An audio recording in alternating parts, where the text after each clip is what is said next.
Sure, band. Good evening, everybody, from Municipal Stadium on the shores of Lake Erie. Barker winds it up and delivers a fastball strike to Griffin on the outside corner. Well, wherever you are and whatever you're doing tonight, we hope you enjoy this broadcast and stick with us now as the Tribe goes on the warpath against Toronto. The windup by Barker and the strike one pitch to Alfredo Griffin is all the way back to the screen, 1-1. It is raining here at Municipal Stadium. And it has been for about the last 9 or 10 minutes. But it is not a heavy rain, and it's lightly falling in the outfield regions. So what else is new? The rain has been with us for about the last 4 weeks. Griffin, Mosby, and Bell to face Len Barker here in the first inning for Toronto. Griffin hitting at .208, no home runs, and 13 RBIs. The 1-1 pitch by Barker, a swing and a miss on the fastball, 1-2. Actually, Griffin tipped that ball into the glove of catcher Ron Hassey. Griffin is a switch hitter. From the left side, he has 7 of his 13 RBIs, and he's hitting much better from the port side at .250. 0 for 8 thus far this season against the Indians. Barker leans over and gets the sign from Ron Hassey and okays it. Large Lenny rocks into that big windup. And the 1-2 pitch to Griffin. There's a tapper past the mound. Verizon charges at short, gloves the ball to throw to first, and they just get him by a half a step. A nice play on this soft grass here at Municipal Stadium, and you can't waste emotion with Alfredo Griffin going down the line. Yeah, tomorrow when the folks come to the ballpark, they'll be able to cast their ballots for the 1981 American League All-Star team, all the All-Star teams, American and National League. It'll be starting in the ballparks tomorrow. And that balloting goes right on until July the 1st. And then on July the 14th, the All-Star game played right here in Cleveland. And you really want to check those ballots this year because the Indians have a number of candidates on the ballot this year, and I think 8 in all. So make sure you punch them out. Here is Lloyd Mosby, and he looks at a strike on the outside corner. Mosby hitting at .238, 4 home runs and 13 RBIs. 1 for 4 against the Indians last week in Toronto. That was the disputed double that broke up Bert Blyleven's no-hitter in the 9th inning. Mosby swings and slashes a grounder to the left side. Verizon has it, throws, and Mosby is out, number 2. So Tommy Verizon handles the first 2 chances flawlessly tonight. Back in the lineup after suffering a strained muscle in his leg. Tommy was rested during the 3-game set in Chicago. 2 down, nobody on. Here is George Bell. Bell, the rookie outfielder for the Blue Jays, hitting at .286 with 3 home runs and 7 RBIs. 2 for 4 against the Indians last week, including a run batted in.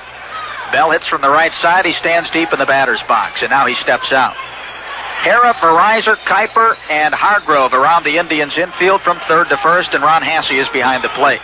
Charbonneau, Manning, and Orta from left to right in the outfield.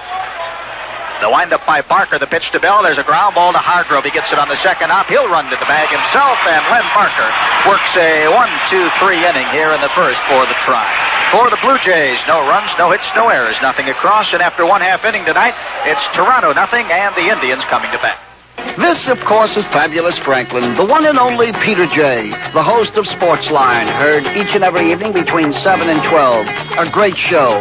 And Super Joe Charbonneau, probably the most popular baseball player currently with the Cleveland Indians, will be our very special guest on Monday night. I don't know what Super Joe and I will be talking about. Hopefully it won't be the strike. Why don't you tune in and find out?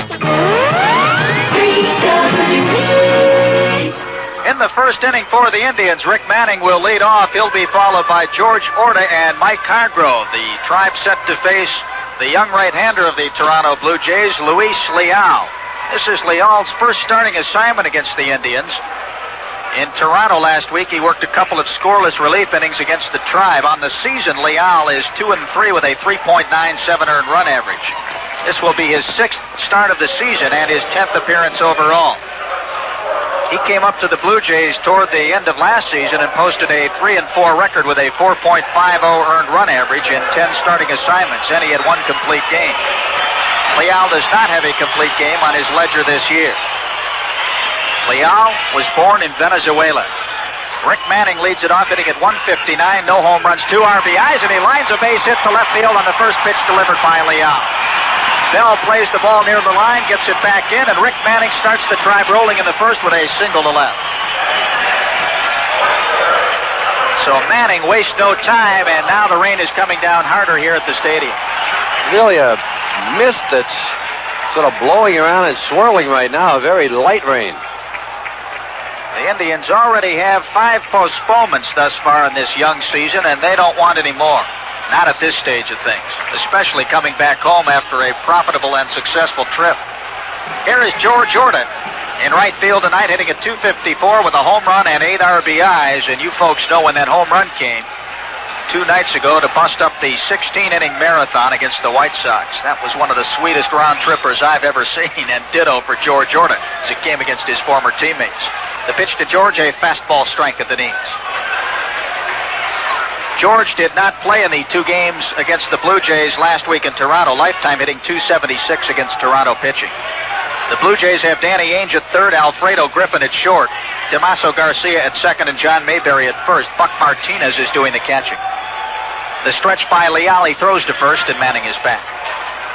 George Bell is in left field, Rick Bassetti in center, and Lloyd Mosby in right. They play Orta the opposite way. Bassetti shades him into left center by about 2 or 3 steps. The strike one pitch to Orta, inside and low, a good stop by Martinez, 1-1. The Indians in first place in the American League East with a 15-8 record and a game ahead of Baltimore and New York. The Tribe has been in first place for the past 19 days, and they want to keep it that way. Indian starters have been absolutely sensational this year, to say the least.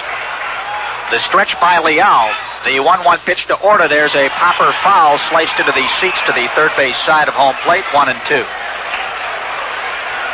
The Indians are 4-4 here on the lakefront this season. Toronto on the road is 6-7. Not a bad road record for the Blue Jays. Overall, they're 10-21, and in the basement of the American League East, 9 games behind the Tribe. They just got done being blanked in consecutive games by the Orioles. The 1-2 pitch to Orta. He swings and pops it up into shallow right center. Back there is Damaso Garcia. Now Griffin calls for it, and he makes the catch as Garcia yields to the shortstop Alfredo Griffin. Orta pops out, 1 down in the first. So here comes first baseman Mike Hargrove. Hargrove hitting at .213, no home runs and 9 RBIs. Hargrove went 2 for 7 against the Blue Jays in the 2 games in Toronto. And he's a lifetime .317 hitter against Toronto pitching. In the outfield for the Blue Jays, it's George Bell in left, Rick Bassetti in center, and Lloyd Mosby in right. And let's see how they play Hargrove. They play him fairly deep, and Bassetti is shading him to pull by about 2 steps into right center. Every team plays Hargrove a different way. Leal with the stretch and the pitch, a strike at the knees. Lifetime in the series between Toronto and Cleveland, the Indians own the advantage. The Tribe has won 36 and lost 20 against the Blue Jays, and this is year number 5 for Toronto in the American League. Managed by Bobby Maddox. The strike one pitch to Hargrove, a swing and a foul tip behind Martinez, strike 2. Today is the birthday of Rick Waits. Rick's celebrating his birthday today, and he's not celebrating a happy birthday because he was sent home from the ballpark a little while ago. He's suffering from the flu or the miseries of something. And so we wish him a happy birthday in his absence. Number 29 for the waiter. And it's too bad he can't be with us here at the ballpark tonight, but Rick, if you're listening, best wishes. The strike 2 pitch to Hargrove inside. He backs out of the way, 1-2. They tell us that the start of tonight's game in Detroit with the Tigers hosting the Angels has been delayed by rain. They were rained out last night. That was against the Mariners. So tonight, the Angels and Tigers are having difficulty getting underway. That is not an encouraging sign weather-wise. The 1-2 pitch to Hargrove. He taps it on the ground, past Mayberry and past Garcia into right field. Linking it around to third is Manning, and the Indians have runners on first and third with 1 out here in the first inning. That ball had eyes. It got right under the glove of Mayberry as he went to his right and past Damaso Garcia, and it trickled into the outfield grass by about 15 or 20 feet. Hargrove will take it, and so will the Indians. So here comes Andre Thornton, and now they charge John Mayberry with an error on that play. They take away the base hit from Hargrove, and Mayberry is assessed with an error. I did not see him get the glove on the ball, but it matters not. Doesn't necessarily have to touch the ball. It's really a judgment call on the official scorer. So Hargrove at first and Manning at third, and here is Andre Thornton hitting at .237. He swings and it's a fly ball into shallow center field. It may not be deep enough. Passetti is there. He makes the catch. Manning is tagging and coming home. Here comes the throw, the slide, and Manning is in there. The Indians lead 1-0. Andre Thornton with a sacrifice fly to center field. Not a bad throw by Passetti there, but it was right on the money. It was a good throw, Herb, and the issue was right in doubt until Manning just beat it with a slide at home plate. Down to second went Mike Hargrove. The ball was not cut off. So the Indians draw first blood here tonight, and that's Andre's 12th run batted in, and he leads the Indians in that department. Thornton entered tonight's ball game hitting 5 for 18, .278 with runners in scoring position. The Indians a .217 hitting team with men in scoring position. And digging in at home plate is Ron Hasse. Hasse hitting an even .200, 4 for 20 on the year with no home runs and 1 RBI. 1 for 4 against Toronto last week. A career .304 average against the Blue Jays. Now Leal steps off after taking his stretch. Hasse this year is 0 for 4 with men in scoring position. He does have a sacrifice fly and an RBI. And of course, Ron is just now getting back into the swing of things after being off for 2 weeks with a leg injury. The pitch to Hasse down low, ball 1. Hasse last year was the Indians' most productive hitter in the clutch with men in scoring position. Out to home plate, or to the mound, goes home plate umpire Rich Garcia. They're going to call for some of that drying agent because already the mound has become very soggy. So here comes groundskeeper Marshall Bossard with 2 of his troops in tow in the wheelbarrow with the drying agent, and they will pay a visit to the mound to do some landscaping. Rich Garcia will supervise out there on the mound. Luis Leal gets a tongue depressor from the Blue Jays trainer, and he will use that to clean off his spikes and remove that caked up mud and dirt in between the spikes. Now Marshall Bossard liberally spreads around that drying agent on the top part of the mound. I would imagine, Herb, the footing gets treacherous in a couple of ways out there. It gets very sticky and gummy for one thing, and then it also gets slick. Cakes up in between the spikes, and then when you come drive down, you land, you slide. And also then where you land, if the mound gets wet enough, that gets to be sloppy and muddy, and it's very hard to hold your footing. And of course, for a pitcher, it's dangerous. Not only that he might hurt his arm, you hurt your back, you land and you don't have a firm anchor, why start sliding around. Now Marshall Bossard is around the home plate area, also spreading the drying agent on either side of home plate and also near the catcher's position. And the work has been completed. And Rich Garcia towels off home plate. In the American League tonight, Kansas City did not score in the first inning at Boston. Rich Gale against Crawford of the Red Sox. California and Detroit being delayed by rain at the start of that contest. The Mariners are in Yankee Stadium. That game starts in just about 10 minutes. Allard for Seattle and Nelson, young Gene Nelson, the 20-year-old for the Yankees. Now the ball 1 pitch to Hasse is at the knees for a strike 1-1. Oakland will be at Milwaukee tonight. The slumping Brewers have dropped their last 3 ball games. McCaddy against Vukovic. Texas at Chicago. Jenkins against Dotson. And Baltimore at Minnesota. Martinez against Redfern. The 1-1 pitch to Hasse. He wraps a line drive, base hit into right field. Turning third and being waved to the plate is Hargrove. Here comes the throw by Mosby. It's up the line. Hargrove scores. Hasse goes to second, and the Indians lead 2-0. Ron Hasse, like he did so many times last year, delivers in the clutch again with a runner in scoring position. A line drive single to right. Indians' second run, like the first, will be unearned. And the Tribe will take it. Hasse goes to second on the throw home. So the Indians teeing off on Luis Leal here in the first inning. And all of it is not of his own doing. Here is Toby Harrah hitting at .233 with Hasse at second and 2 outs. Harrah with a home run this year and 7 RBIs looks at a curve for a strike. Toby is looking for his first hit against the Blue Jays this year. He went 0 for 7 in the 2-game set in Toronto, hitting .263 lifetime against Blue Jays pitching. Leal with the stretch. A look back to Hasse. And the pitch, a swing and a miss, strike 2.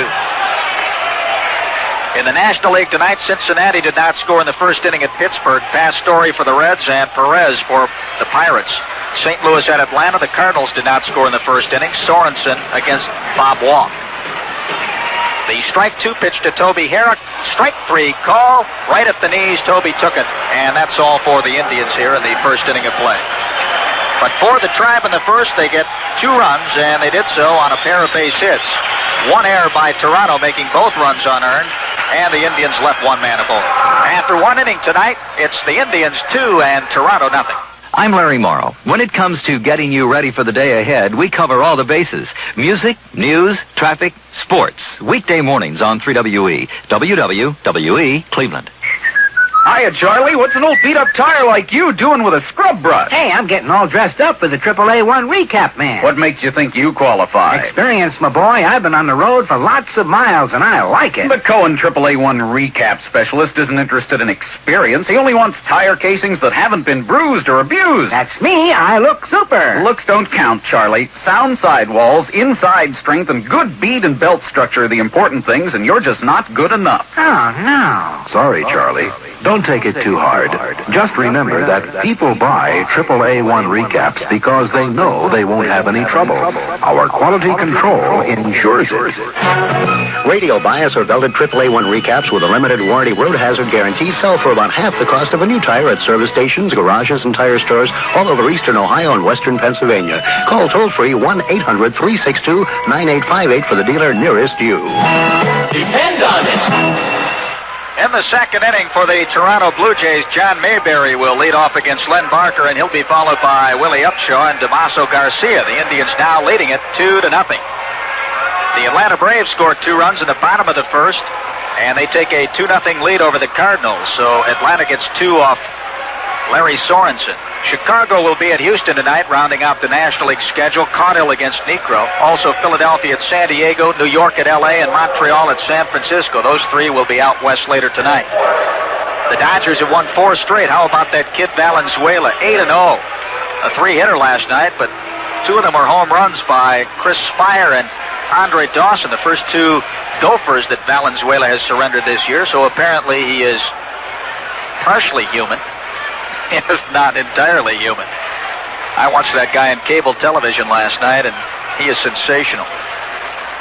John Mayberry hitting at 271 with 4 home runs and 11 RBIs. The windup by Barker, the pitch to Mayberry at the knees for a strike. Mayberry 1 for 5 against the Tribe this year, and that was a home run in Toronto.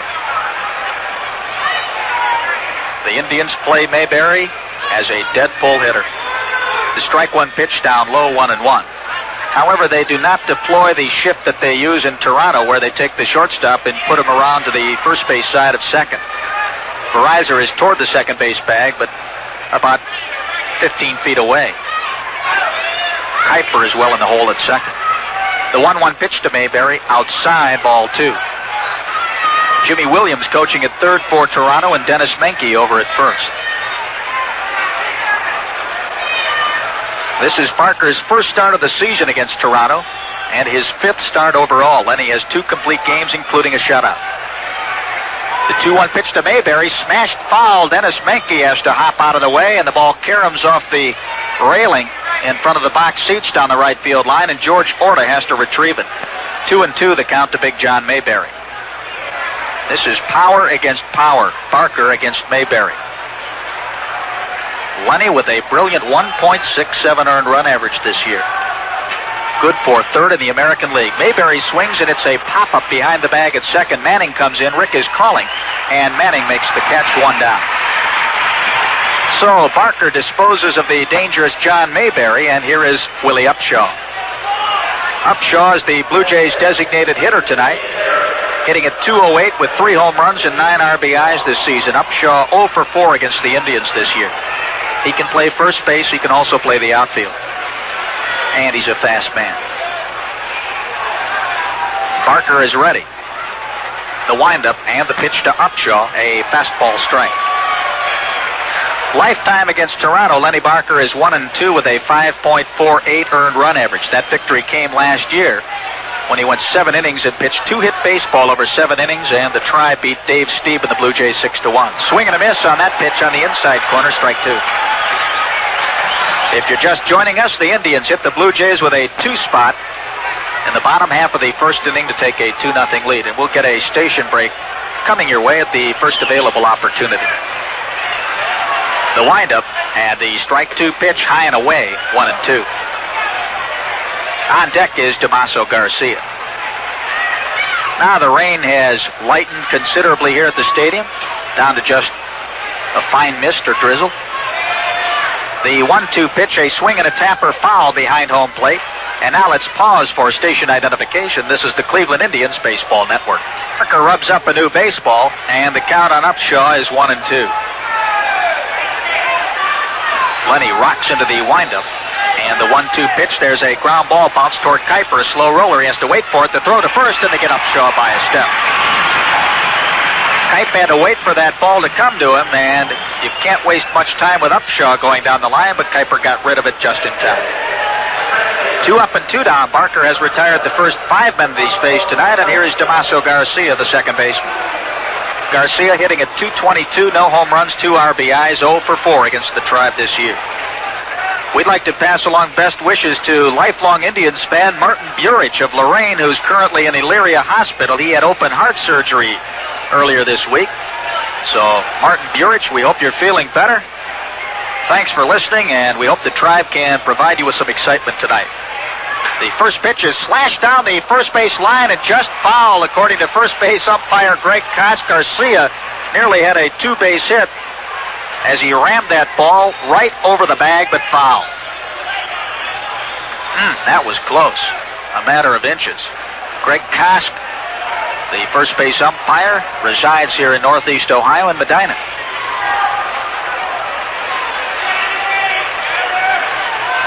The strike 1 pitch to Garcia. He hits it in the air to left center. Manning going over that way, still going over. Rick reaches up and he makes a running catch. So Manning covered a lot of ground there. He was shading Garcia the opposite way into right center, but Manning goes a long way toward left center and hauls down the drive by Damaso Garcia. That is all for the Blue Jays here in the second. Again, they go up and down in order. No runs, no hits, no errors, nothing across. And after 1.5 innings tonight, it's the Indians 2 and Toronto nothing. The baseball action continues as the Charleston Charlies, the Cleveland Indians of tomorrow, with Eric Wilkins and with Chris Bando and Von Hayes and Angelo LaGrande. You'll hear them all. And tomorrow night they'll be playing the Rochester Red Wings. Game time for the Charleston Charlies is 7:30. Get a line on the Stars of Tomorrow on 3WE. Luis Leal is taking his warm-up pitches for the Toronto Blue Jays, and in the second inning he'll face the bottom 3 in the Indians batting order tonight. Joe Charbonneau, Dwayne Kuiper, and Tom Verizor, with the Tribe leading it 2-0. Don't forget the Indians and Blue Jays tangle again here tomorrow afternoon. Wayne Garland will go for the Tribe against Jackson Todd, a right-hander. There's the ovation for Charbonneau. Game time 2:05 tomorrow, and then a big Sunday Bat Day doubleheader. The first game starts at 1:05. Bert Blyleven and Rick Waits are scheduled to battle Dave Stieb, and as yet an undecided pitcher in the nightcap for Toronto. Boy, you don't want to miss that Blyleven-Stieb matchup. Charbonneau swings and skies the first pitch out of play down the right field line. It hits the facing of the upper deck and drops downstairs. Well, the rains must be widespread because in New York, the Yankees are scheduled to play the Mariners, but that game has been delayed at the outset by rain. Charbonneau, a swing and a miss, strike 2. Frank White just hit a home run for Kansas City in the second inning, 1 man on. That's his second of the year. Makes it Kansas City 2 and Boston nothing. George Brett was hurt last night. The strike 2 pitch to Charbonneau, low and away, 1-2. Mr. Brett's on crutches right now, I understand. Well, he sprained his ankle, and they figure out about a week, but that's one of those injuries you never know about. Boy, what a blow to Kansas City to lose George Brett. They're already off to a miserable start. The 1-2 pitch down low again, 2-2. Charbonneau has hit safely in his last 3 games. He had an excellent series against the White Sox in Comiskey Park. He was devastating there with a couple of home runs. Now hitting .225 in the season, 2 home runs, 8 RBIs. Joe, a swing and a miss on the changeup slider, and he strikes out. So Luis Leal gets his second strikeout tonight. And here is second baseman Dwayne Kuiper.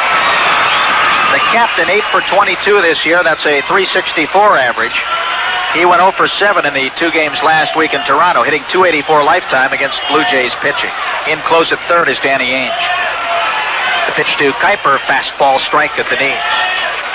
Leal has a pretty good fastball. He can pop it, and also the curve and slider. The strike when pitched to Kuiper. There's a curveball hit on the ground. Mayberry gets it on the big hop, throws to Leal coming across to cover the bag, and Kuiper is out number 2. 3-1 on the play at first. So here is Tommy Verizor back in the lineup tonight. After a few games of inactivity because of a strained muscle in his leg, Tommy hitting at .323, off to a good start this year. No home runs, 3 RBIs. Verizor, 3 for 7 against the Blue Jays this year, and a career .284 hitter against Toronto pitching. He swings and fouls the first pitch back on the screen. The Indians enter tonight's ball game with a .243 team batting average and 8 home runs. 154 against Toronto. Alan Bannister leads the Indians in hits with 22. The strike one pitch, a swing and a miss, 0-2. Bo Diaz has 21 hits, and Toby Harrah and Tom Verizor each have 20. The windup, the strike 2 pitch outside, and it's a ball and 2 strikes.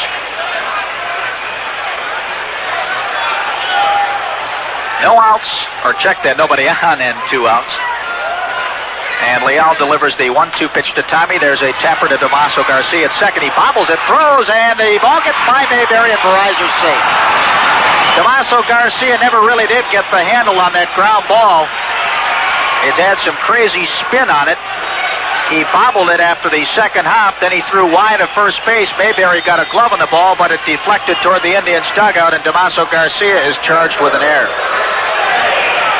So the second error by the Blue Jays tonight keeps the second inning alive for the Tribe, and here is leadoff man Rick Manning. Manning got the Indians rolling right away in the first inning by slashing a single to left in the first pitch, and he came around to score the Indians' first run. The Tribe leads it here by a score of 2-0. The pitch to Manning goes to bunt, pops it foul, and all the way out of play into the seats to the third base side of home plate. Manning now hitting at .171. The Indians are off to their best start since 1966, when the Tribe was 17-6 that year and also in first place. So the Indians having their best April and May in 15 years. A throw to first, Verizor was not far from the bag. He's back easily. Joe Nosick coaching at third for the Tribe tonight, and Dave Duncan over at first. The stretch. The strike 1 pitch to Manning, fouled away, not bunting there. Rick taking the big cut. It goes off the facing of the upper deck, strike 2.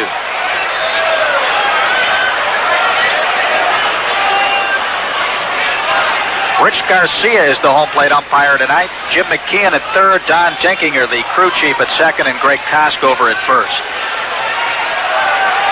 2 outs and Tom Verizor at first in the bottom of the second. Our Chevrolet dealer's home run payoff inning tonight will be inning number 5. The strike 2 pitch to Manning. There's a looper into shallow left field. On comes the left fielder, George Bell, and he gets there in time to make the grab. So Manning flies out to Bell and left, and that's all for the Tribe here in the second inning. No runs, no hits for the Indians in the second. 1 error by the Blue Jays and a man left. After 2 full innings tonight, it's the Indians 2 and Toronto 0. Nothing satisfies your appetite for fun like Indians baseball, and nothing satisfies your appetite for hearty food like ribs and chicken galore. Now, these 2 Cleveland favorites have joined forces to bring you one money-saving idea. It's Wahoo Bucks, only at Ribs and Chicken Galore, Detroit Avenue in Lakewood. You get 1 Wahoo Buck anytime you buy a 12-piece bucket of chicken, an 18-piece bucket of shrimp, a fish and chips bucket, or a Rib Galore dinner. 4 Wahoo Bucks buy you a reserved seat to an Indians game. 5 gets you a box seat. You'll enjoy collecting Wahoo Bucks at Ribs and Chicken Galore.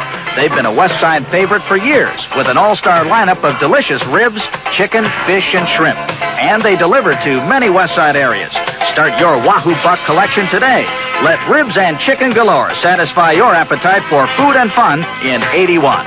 Ribs and Chicken Galore, 13615 Detroit Avenue in Lakewood. For carryouts and delivery, call 226-6600. That's 226-6600. Inning number 3 at the stadium with the Tribe leading it 2-0. Rick Passetti will lead off against Len Barker. He'll be followed by Dan Ainge and then catcher Buck Martinez.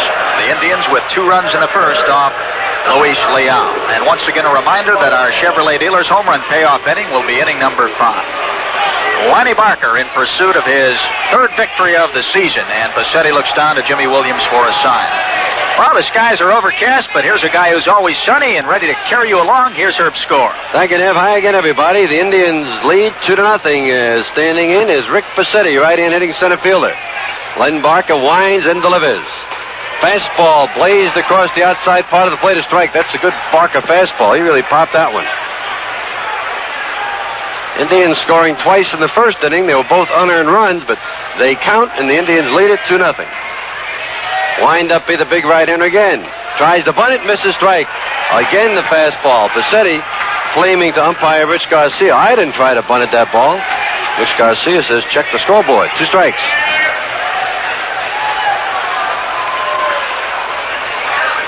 Outfield is swung around to the right. Big gap in center field. 2-strike pitch. Outside with a slider. Ball 1, strike 2. Game started with a light mist falling, and looks like that stopped now. Overcast skies, and well, it's something the Indians have gotten used to. 2-strike pitch. Ground ball shortstop. Grabbed by Verizon, throws across, out at first.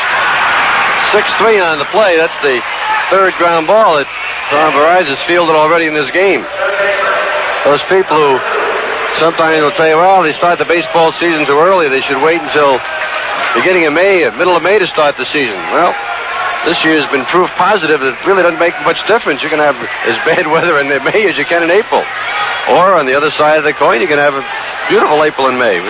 This just did not happen to be one of them. Fastball up too high, ball 1. Danny Ainge batting at 187, right-hand batter. Ainge, 6'4", about 175 pounds. Ball 1 pitch. Fastball is low, 2-0. Well, you know, you talk about that inclement weather, Herb. It's not just relegated to the Great Lakes area. They've had bad weather in Texas. It wasn't so hot when we were there, and just about everywhere. One of those springs. 2-0 pitch. Ground ball, second base, grabbed by Kuiper at the edge of the outfield grass, throws him out.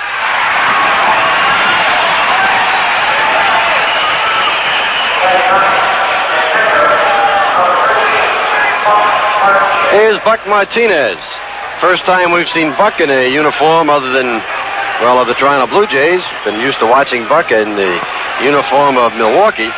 And Milwaukee picking up Simmons this year sort of made Martinez's job unnecessary over there, and they peddled him around. They finally made a deal with Toronto. Martinez right-in batter. Good catcher. Has a fine throwing arm. Up too high. Ball 1.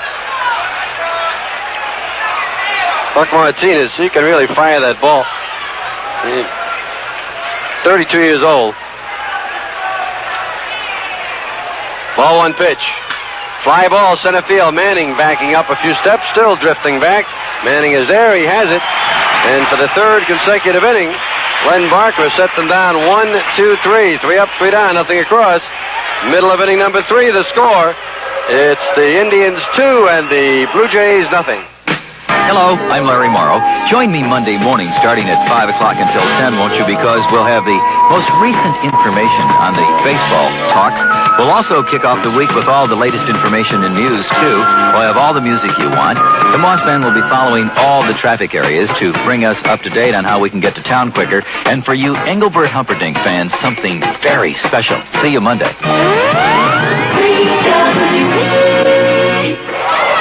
It's the 3rd inning for the Indians. We'll see George Orta, Mike Hargrove, and then Andre Thornton coming against Luis Leal. Leal gave up 2 runs in the first inning. Manning opened the inning with a single. Orta popped out, then Hargrove was safe on the first baseman's error with Manning going to 3rd. Thornton promptly scored him with a sacrifice fly to center, and then Ron Hasse delivered a base hit to right field, and Hargrove, who'd gone to 2nd on a throw to home plate, scored. So the Indians lead it 2-0. George Order batting at .250 stands in, 1 home run, 8 RBIs. A long time before Indian fans forget the home run by George Order. That was struck in the 16th inning Wednesday night in Chicago. Outside and high, ball 1.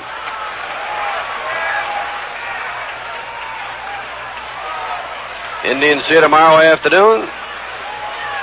2:05. Check swing. The curve is low and inside. Ball 2. Tomorrow, ladies, youngsters 14 and under, senior citizens, all get the general admission ticket for just $1. Ball 2 pitch is a strike with a fastball outside part of the plate. Leal does not look to be overpoweringly fast, but he has good assortment of pitches. Slider, curveball. Looks like he throws a changeup, and his fastball makes it sink.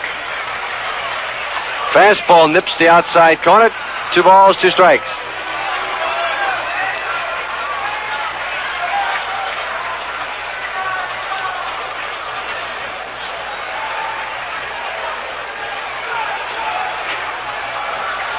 Two delivery. Line drive, base hit to center field. Order goes to first. Up with the ball is center fielder Bassetti, and Order holding at first is George. George Order gets the Indians' 3rd hit of the game. Nobody out in the 3rd. On at first is Order. Here's Mike Hargrove. A while ago, we told you about the birthday of Rick Waits, 29 today. Also 29 today is Chris Russell from Medina, Ohio. She says she and Rick Waits, 29 years old. Okay, Chris, happy birthday. Also, a fellow by the name of Bill Scourin down there with a bunch of his buddies tonight. He's 40 years old. And Bill down there cheering on the first base side. A lot of birthdays today. Here's one. Joey Upton, 9 years old. Happy birthday, Joey Upton.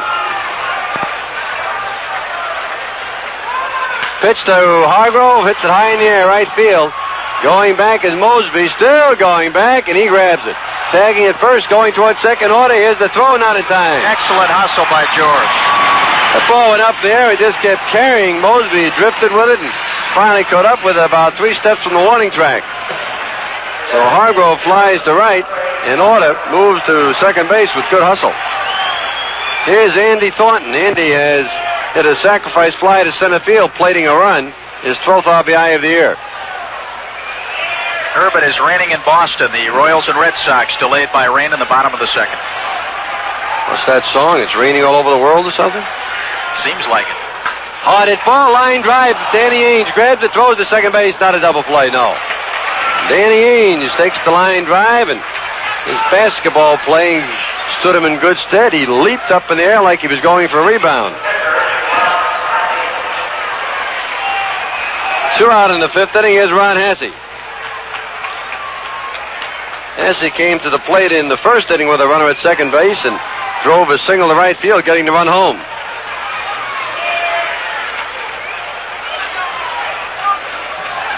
George Order at second. 2 out, 3rd inning. Indians on top, 2-0.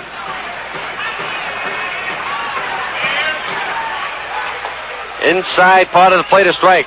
Indians trying to maintain their hold on first place in the Eastern Division. Yankees and Baltimore 1 game back.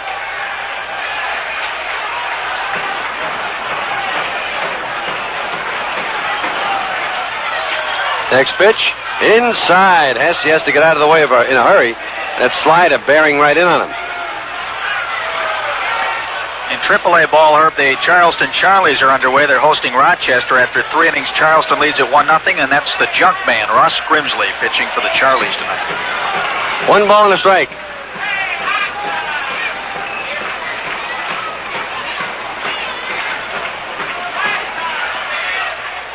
Fly ball, shallow left center field. Moving in on it is the left fielder. Waiting for it is Bell. He has it. And that is all for the Indians at inning number 3. No runs. They get a hit. No errors. 1 man left. End of 3 innings in the stadium. The score, Cleveland 2 and Toronto 0. You may think you've been to all of Ohio's great vacation spots, but here's one you haven't seen. It's Deer Creek State Park Lodge, Ohio's newest resort, now open for its first summer of fun. Deer Creek State Park Lodge, where 7,000 acres of enjoyment welcome you to the perfect vacation. Swim, fish, or boat on clear, clean Deer Creek Lake. Hike through hundreds of acres of unspoiled woodlands. Dine gourmet style in a sumptuous lake view restaurant. Indoor and outdoor pools, putting greens, tennis, volleyball, a play area for the kids. Deer Creek State Park Lodge is a total resort for everything a vacation should be. Spacious rooms and deluxe 6-person cottages are available now. For all the details, call toll-free 800-282-9344. That's 800-282-9344. Be a part of the first summer of fun at Ohio's newest resort, Deer Creek State Park Lodge, just south of Columbus in Mount Sterling. We go now to inning number 4, top of the batting order for the Blue Jays, Griffin, Mosby, and Bell. Big Len Barker has retired 9 men in a row, 3 of those on ground balls to the shortstop, 3 on fly balls to center field, 2 on ground balls to the second baseman, and 1 to the first baseman unassisted, so they have spread them around. The Indians with 2 runs, and they have collected 3 hits in this ball game. Blue Jays have committed 2 boo-boos, and one of them led to the Indians getting 2 runs.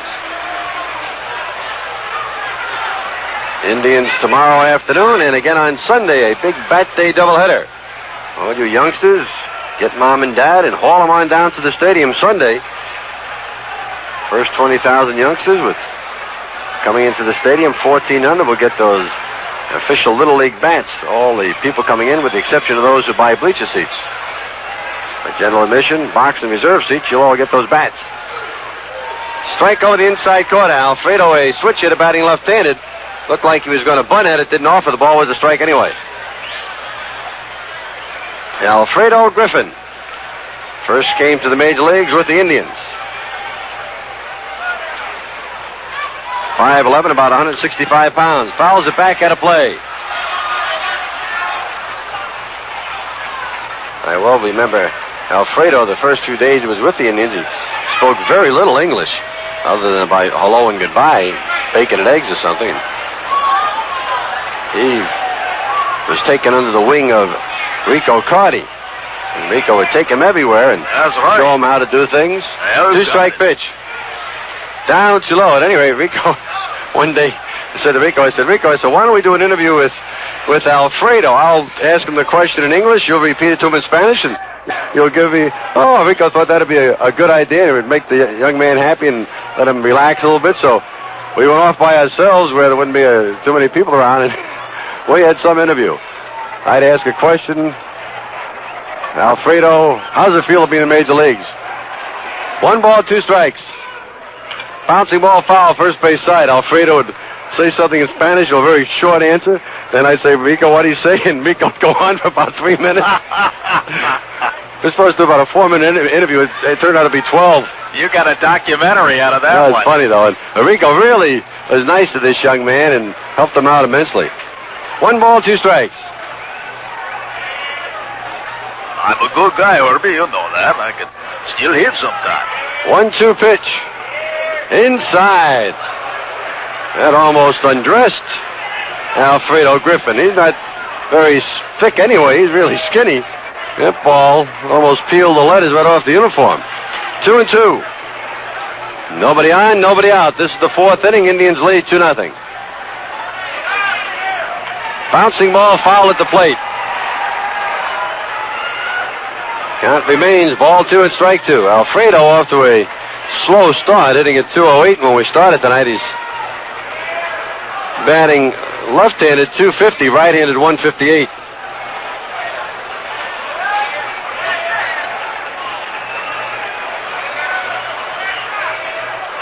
Two-two delivery. Fly ball left center field. Manning going back. He's there, coasting along, and now Joe Charbonneau takes over and he grabs it.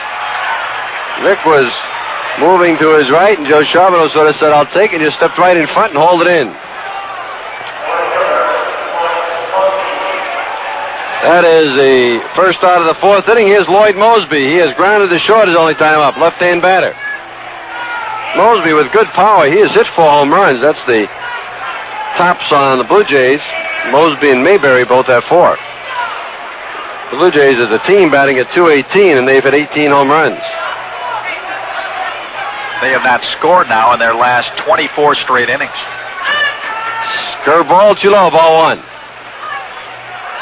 They were blanked in consecutive shutouts by Scotty McGregor and then Mike Flanagan of the Orioles. A couple of pretty good left-handers. That's right. How about that Fernando Valenzuela? I saw him, Herb, He's last now night. 8-0. Watched him on cable TV, and he is fabulous. Down at the knee, strike. Ninth inning home run by Pedro Guerrero. Won the game for Valenzuela and the Dodgers 3-2. At least they proved he was human. He gave up a couple of runs. Both were home runs. 1 ball and a strike. Drive down the right field line. It's hooking. It is a foul ball. Smashing off the wall down near the bullpen. About 8 or 10 feet foul. 1 ball, 2 strikes on Mayberry. Indians in the lead, 2-0. This is inning number 4. Happy to report that the mist we had falling at the outset has stopped completely. Somewhere I heard one of those weather fellows today say it was going to be sunny tomorrow. Well, I hope they're right.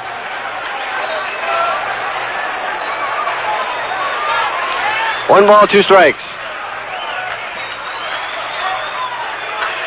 Foul ball sliced off to the left, goes off the facing of the upper deck and bounces downstairs. Count remains a ball and 2 strikes. Wouldn't you think it'd be the law of averages, Herb, would get some sunshine? I mean, you think go about 0 for 20, you're bound to get a base hit sooner or later. Well, if people in the state of Florida are smart, they'd schedule the Indians down there. 1-2 pitch. Bouncing ball hits around home plate, bounces up and hits Mayberry or I should say Mosby in the batter's box. I guess in Florida they're having quite a drought, aren't they? Southern Florida has a big drought. All they got to do is ask the Indians down for a little visit and take care of that. Boy, I'd gladly trade weather scenarios for about a week. Mosby, young man with pretty good power. And when you talk to Bobby Maddock, he thinks that this young fellow's going to be a ball player that just keeps improving and improving. He's only 20 years old, 21 years old. Swing and a miss, strike 3. That's Barker's first strikeout. Got the fastball down around the knees over the outside corner.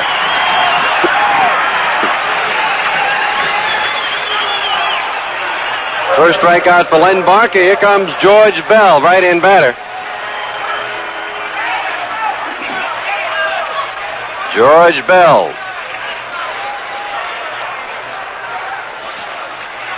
He broke into the starting lineup after the Indians left Toronto.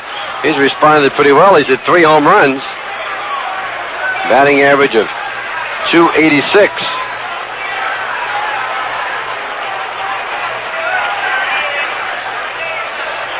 Bell about 6'1", 190 pounds. Another youngster, just 21. Strike outside part of the plate, right down near the knees. 2 out in the 4th. Indians lead 2-0.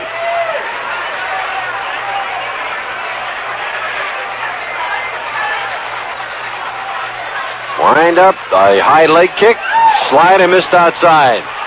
And they want the umpire at first base to make a decision as to whether or not he swung. He did not. 1 ball and a strike.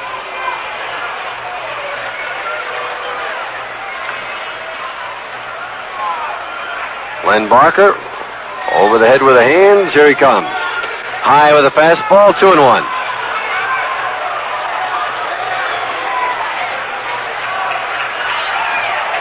The on-deck batter, John Mayberry, with that lead donut on the barrel of the bat, and he's loosening up with it. And John Mayberry, always an impressive sight. He walks to home plate. He's just big. Swing and a miss on the curve. 2-2.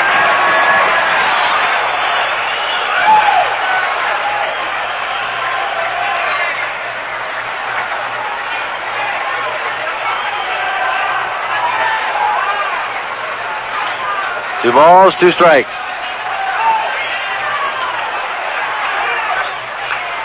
Barker winds it up. Swing and a miss, strike 3. Got him with a slider. And that is all for George Bell. That is all for the Toronto Blue Jays. 4th inning, same as the first 3. 3 up, 3 down, nothing across. And at the middle of the 4th inning, the score, Cleveland 2, Toronto nothing. Which Cleveland radio station has the best news in sports? Some might say it's a matter of opinion. Well, we go now into the last half of the fourth inning. Toby Harrah, Joe Charbonneau, and Dwayne Kuiper coming up. Indians lead 2-0. Yeah, a fella down there having his birthday. We told you about Phil Scowen having a birthday. He's down there and they're all standing in the pathway cheering up here. Okay? Happy birthday, fellas.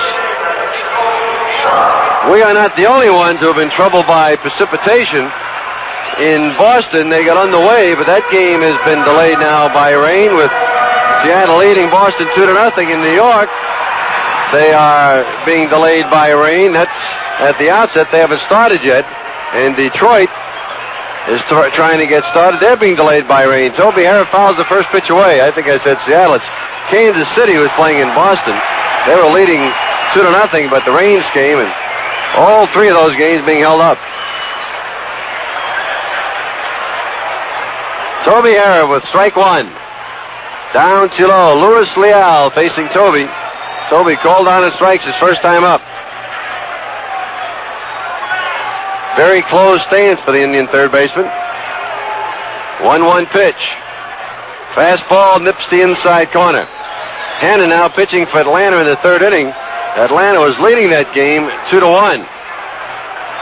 But they have changed pitches in the third. 1-2 pitch. Line drive, right field, going to be foul. Ball bouncing down in the Indian bullpen. Toby's leg is very sore, but he's a tough guy to get out of the lineup. He says, I want to play. Here's his left leg.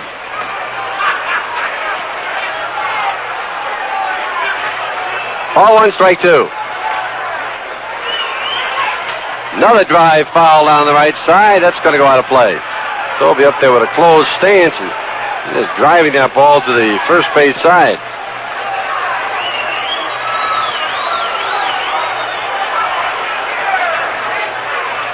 Louis Leal.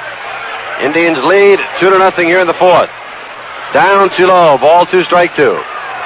Next inning, it'll be our Cleveland Chevrolet dealers home run payoff inning.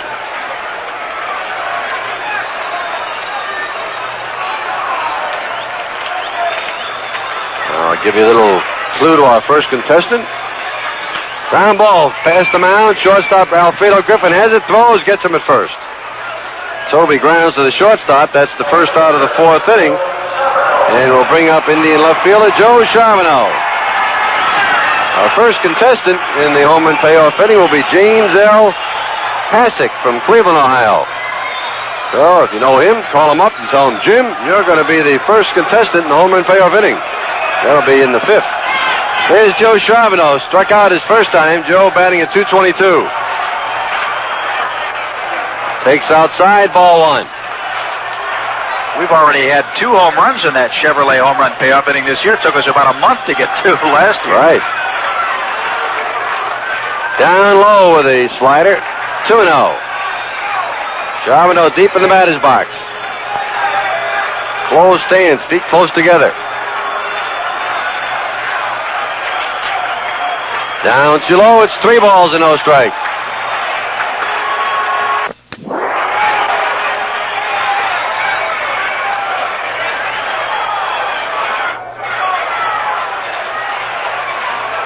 Three and 0.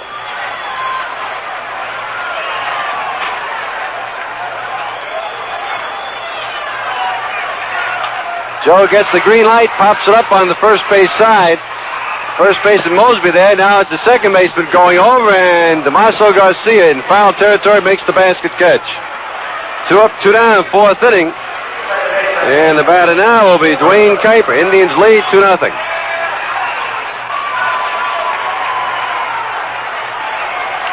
Dwayne Kuiper hit a ground ball to the first baseman his only time up. Kuiper batting at .348. Wind up in the pitch. Outside, ball one.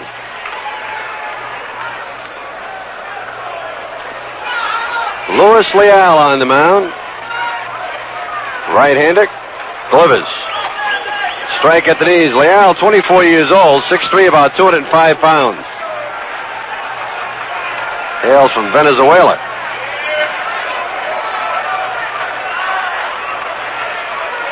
One ball, one strike. Foul back to the left of home plate, downstairs and out of play. Ball one, strike two. Herb, the mailbag has been open, and we have heard from Doc Worley down in Dover, Ohio, now in his 75th year as a number one baseball fan. Not bad for the doctor. He wonders if we think New Philadelphia will win the state AAA baseball crown. No hunches. I have no idea. 1-2 pitch. Foul ball left side, going to be out of play. Doc Worley, he's been writing us notes, I don't know, for years and years and years. Always good to hear from him. Really follows the tribe closely. Sends us clippings from time to time of various things going on. Sends us prescriptions when we're ill, like right now with a couple of colds. 1-2 pitch.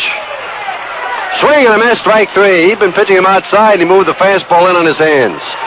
So Kuiper goes swinging, and Leal, who had a shaky first inning, has come along strong. He's retired the last 6 in a row. Indians fourth, no runs, no hits, no errors, and nobody left. At the end of 4 innings here in Cleveland, it's Cleveland 2, Toronto nothing. Len Barker in the 5th inning looks at Mayberry, Upshaw, and Garcia. The Indians lead 2-0. First time up, Mayberry lifted a fly ball to center.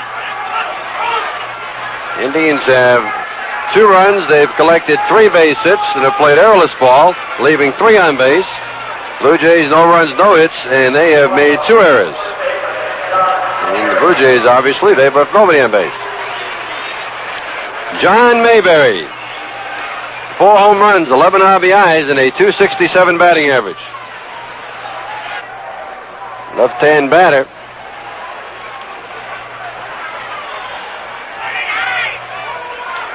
Pitches a curve outside corner, strike. Mayberry, 6'3", 225 pounds. John, 31 years old. 1 strike pitch. Swing and a miss. Took something off. Strike 2.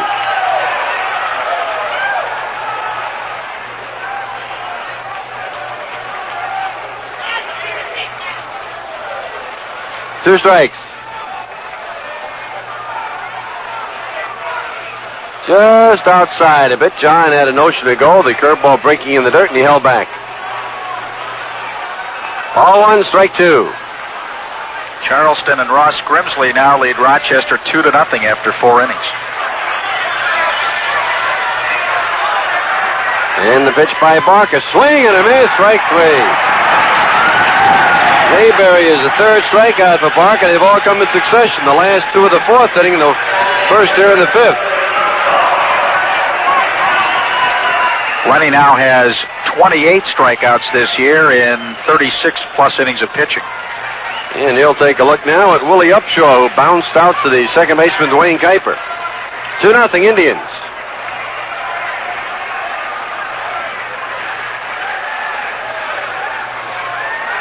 Wind up by Lenny. Fastball, blazes it high and away. Ball 1.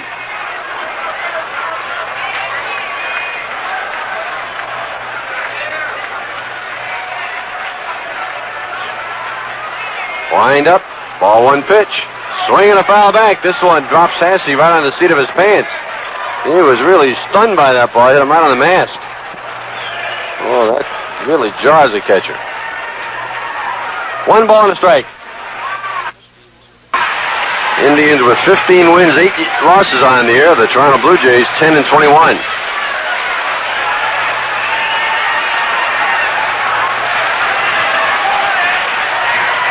One ball, 1 strike.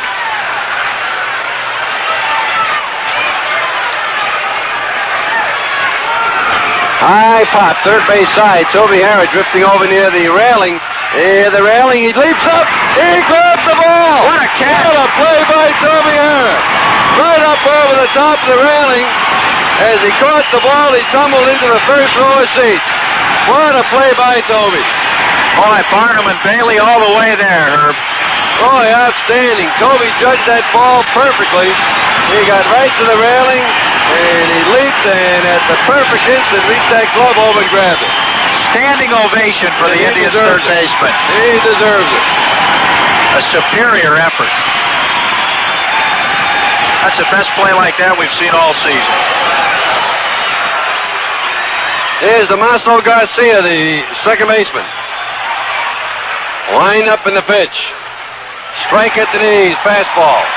Damaso now does not completely agree with Rich Garcia and tells him about it. St. Louis gets 2 in the third. They lead Atlanta now 3-2 after 2.5. 1 strike pitch. Outside, ball 1, strike 1. 1 ball and a strike. Damaso Garcia, slightly closed stance. Next pitch. Check swing. Did he go around? They are going to check to the first base umpire, and apparently he did not. 2 balls and a strike. In Double-A ball tonight, Herb, the Chattanooga Lookouts are now trailing Orlando 3-1 after 3 innings, and Jack Newsmer, with a record of 3-1, is pitching for Chattanooga. He's a good prospect. Ball 2 and a strike. Outfield is not too deep for Garcia, and they're shaded around to the right. Swing, foul back. Again, Hennessy is nailed by that foul tip, and now bounces up and starts to limp around to try and shake off the effects. 2 balls, 2 strikes. Indians with 2 runs, scoring them in the first inning. They lead it 2-0. And coming up at the bottom half of the 15th inning, the home run payoff inning for the Indians, the new fans. Let's give away lots of money tonight. How would that be? I'm more than happy to give away money. It's not ours, so right. Give it away. Best kind to give away. 2 balls, 2 strikes, 2 men out. Len Barker goes to the windup. Here's his pitch. Swing and a miss, strike 3. Len Barker gets his 4th strikeout, and he, for the 5th straight inning, has retired the Toronto Blue Jays. 1, 2, 3. 3 up, 3 down, nothing across. At the end of 5, the score, at the middle of the 5th inning, the score, Cleveland 2, Toronto nothing. This, of course, is Fabulous Franklin, the one and only Peter J., the host of Sportsline, heard each and every evening between 7 and 12. A great show. And Super Joe Charbonneau, probably the most popular baseball player currently with the Cleveland Indians, will be our very special guest on Monday night. I don't know what Super Joe and I will be talking about. Hopefully it won't be the strike. Why don't you tune in and find out? This is inning number 5, and we have our Cleveland Chevrolet dealer's home run payoff inning. The Indian batters will represent the contestants, and the first contestant tonight is James Pasick from Cleveland, Ohio, and batting for him will be Tom Ariza. Tom Ariza is safe on an error his first time up, right-in batter. Louis Leal gave up 2 runs in the first inning with the help of 1 error. And the Indians lead 2-0. Pitch to Tommy, swing and a miss, fastball, moves it in on his hand. Leal, a nice easy motion. Fastball looks like to be a little sneaky.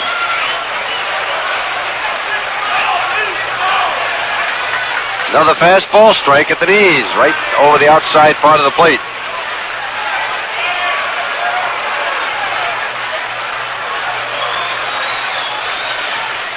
Two strikes. Fly ball, right center field, chasing over Passetti, going back. He reached up and grabbed it. Almost misjudged that ball. He started to cut in, then had to circle back. So Ariza flies to center field. That's the first out of the 5th inning. And now young Mr. Leal has retired 7 men in a row. We go to the top of the batting order. Rick Manning, Jim Pasick of Cleveland. Doesn't get any money, and now our next contestant, M.T. Heidelman of Columbia Station. And Rick Manning batting for him, ground ball, second base side. To his right is Garcia, has it, throws him out. Damaso Garcia throwing out Rick Manning on the first pitch. 4-3 on the play, and quickly 2 men out in our Cleveland Chevrolet dealer's home run payoff inning. Our next contestant is Al Yablonsky from South Euclid, Ohio, and he registered at Joe O'Brien Chevrolet. And George Order will bat for Al Yablonsky. George 1 for 2 in this game.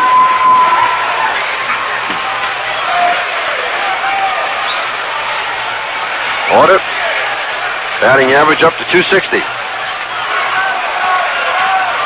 Wind up, Leal's pitch. Fastball nips the outside corner. Good fastball. He throws that fastball and sinks and moves away from the left-hand hitter. Pretty good pitch. Ground ball fouled over near the Indian dugout off the facing of the railing where they had their photographer's box to the first base side of the dugout. Cincinnati and Pittsburgh are now scoreless in the bottom of the fourth inning. Pastore against Perez, and in the American League, Oakland did not score in the first at Milwaukee, but Caddy for the A's and Vukovic for the Brewers. 2 strikes. Now, Leal was ready, but George was not. George steps back in. 2-strike delivery. Looping fly ball, shallow left field. It drops the base hit. George Order gets his second hit. And Al Yablonsky from South Newport, Ohio, you are $10 richer.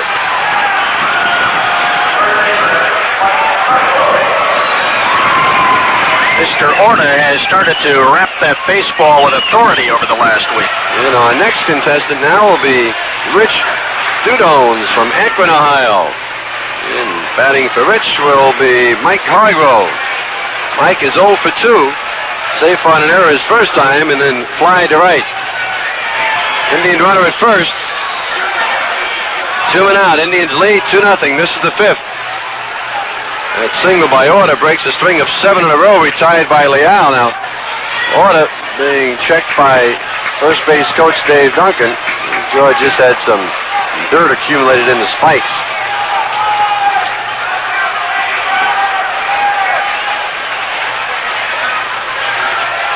Check on the runner, the pitch. Curveball, slips it over the outside part of the plate, a strike.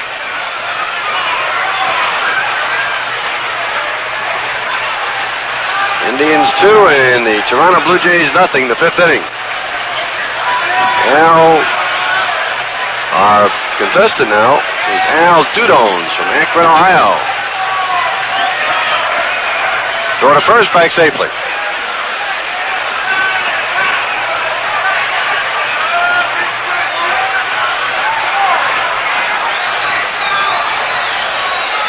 Hargrove drying off the bat now. He's going to go through his ritual at home plate where he adjusts the batting glove and all the various and sundry machinations of his. Now he's ready. George Order leads at first. 1-strike pitch. Low and outside, a ball and a strike.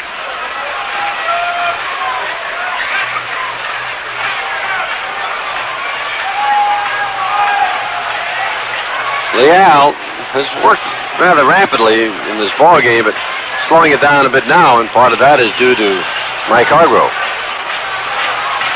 There goes the runner. Pitches inside and low. Throw to second. Slide. They nail him.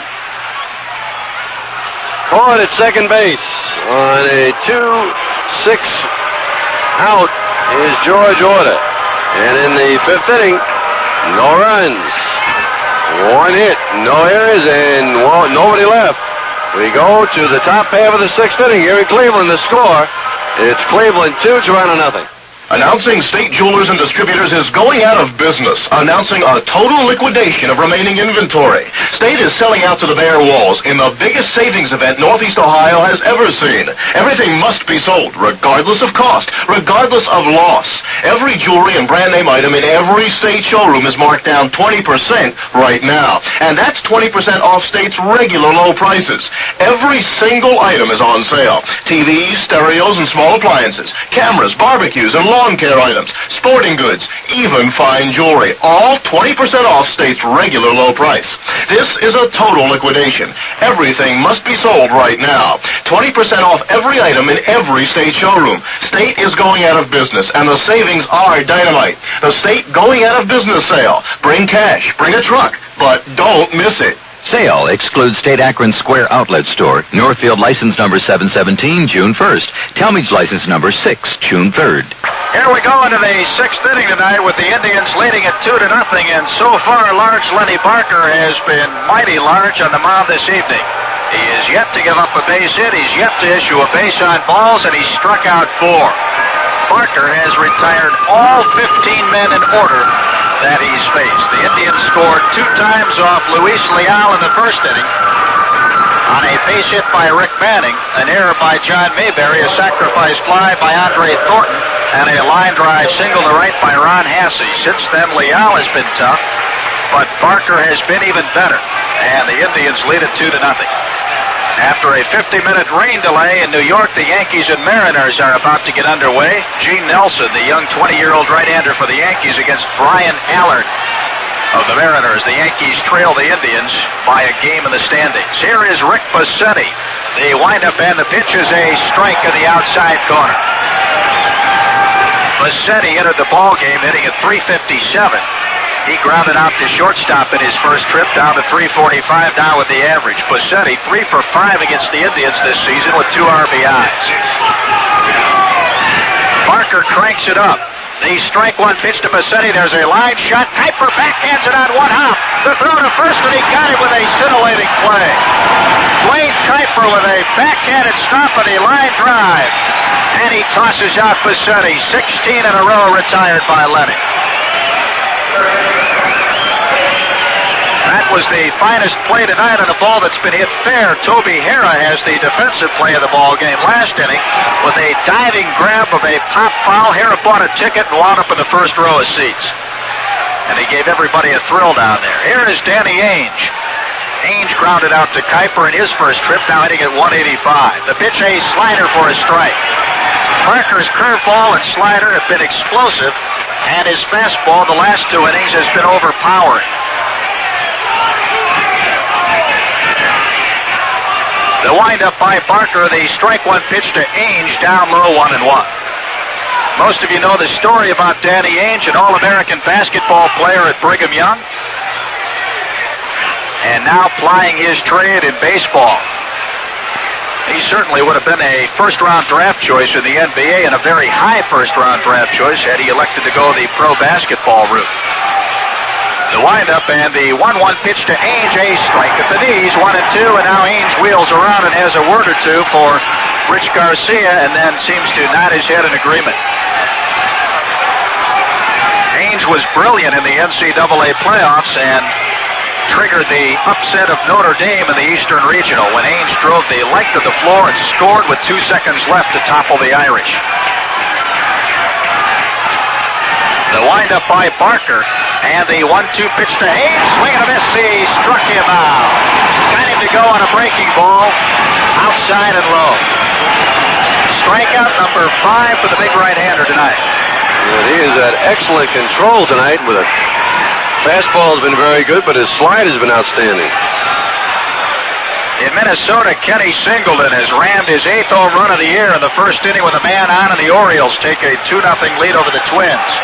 Mr. Singleton entered the ball game hitting .362, tops in the American League. Here's catcher Buck Martinez. He looks at a pitch low and outside, ball 1. Martinez flied out to Manning in his first trip. Now Baltimore gets another run in the first inning, and they lead the Twins 3-0 with Minnesota now batting. Cincinnati nothing, Pittsburgh nothing. They've gone to the bottom of the 5th in Pittsburgh. The windup by Barker, and the ball 1 pitch to Martinez, a swing and a foul back on the screen. 1-1 the count to Buck Martinez, the former Brewers catcher, now with the Blue Jays. The Blue Jays surrendered a minor leaguer to the Brewers in that deal. Barker rubs up a new baseball. Is back on top of the hill, and he winds it up. The 1-1 pitch to Martinez, check swing, called strike 2, another breaking pitch on the outside corner. 1-2 to Buck Martinez with Alfredo Griffin on deck. 2 outs, nobody on, top of the 6th, and the Tribe is clinging to a 2-0 lead. These fans are excited here tonight at Municipal Stadium, and rightfully so. The 1-2 pitch to Martinez, check swing, did he go around? The appeal is made to Greg Koskinen, he says no.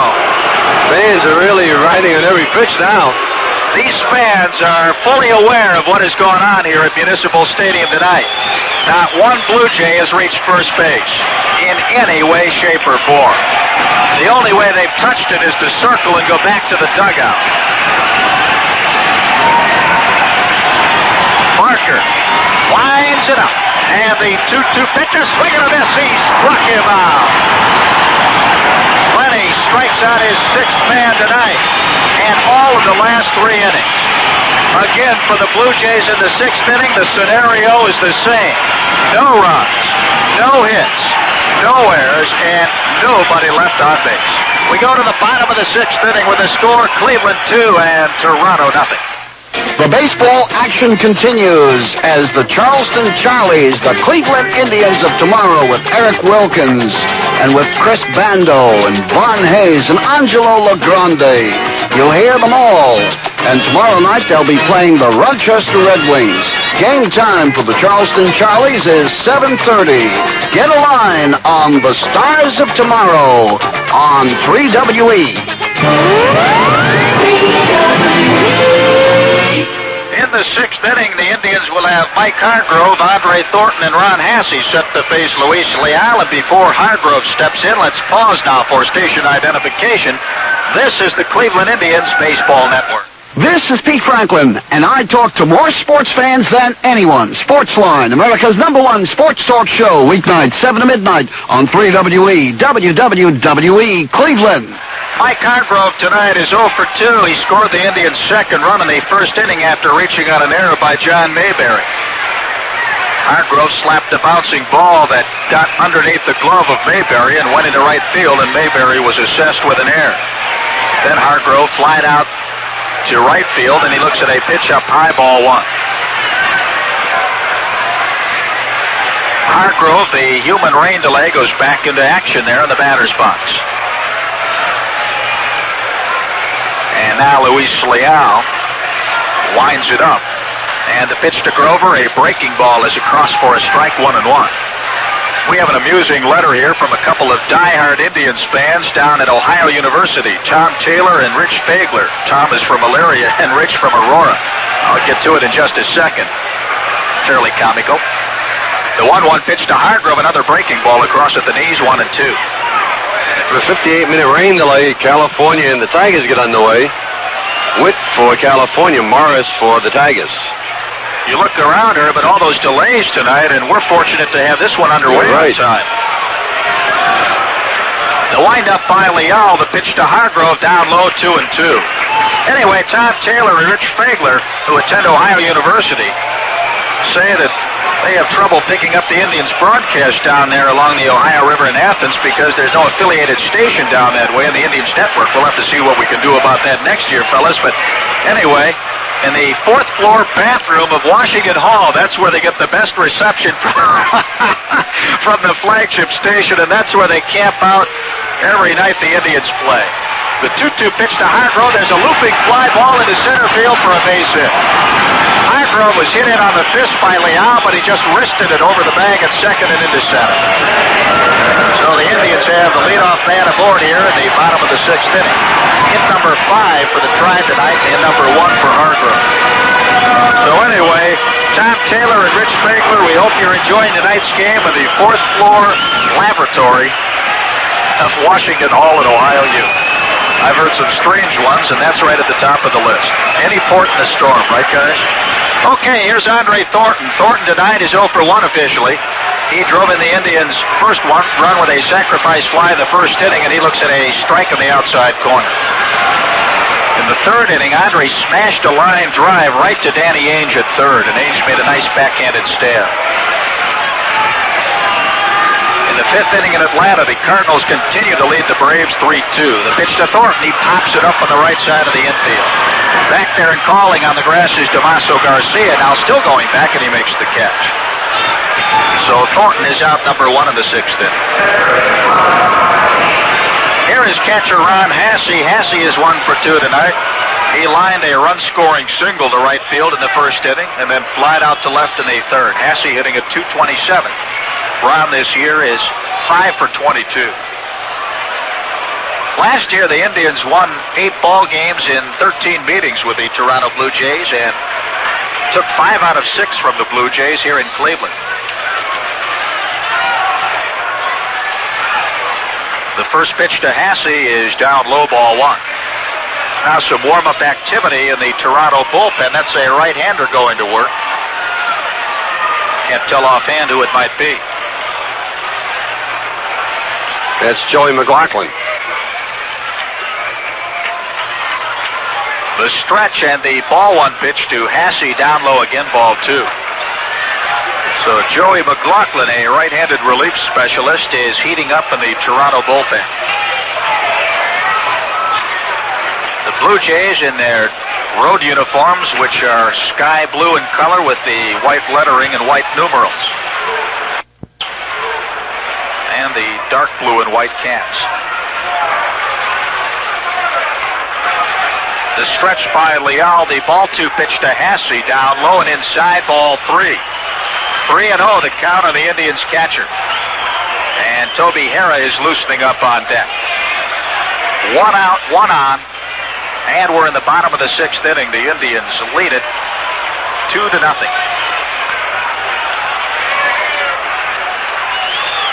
Lots of blankets and winter jackets on display at the stadium tonight. The ball three pitch to Hasse right across for a strike. He was taking all the way. Now he looks down to Joe Nosek for a sign. Nosek goes across the letters to the arm, to the face, to the letters, and claps his hands. Somewhere in there is something meaningful for Hasse. The stretch by Leal. There goes the runner. The 3-1 pitch is fouled back on the screen, and Hargrove goes back to first.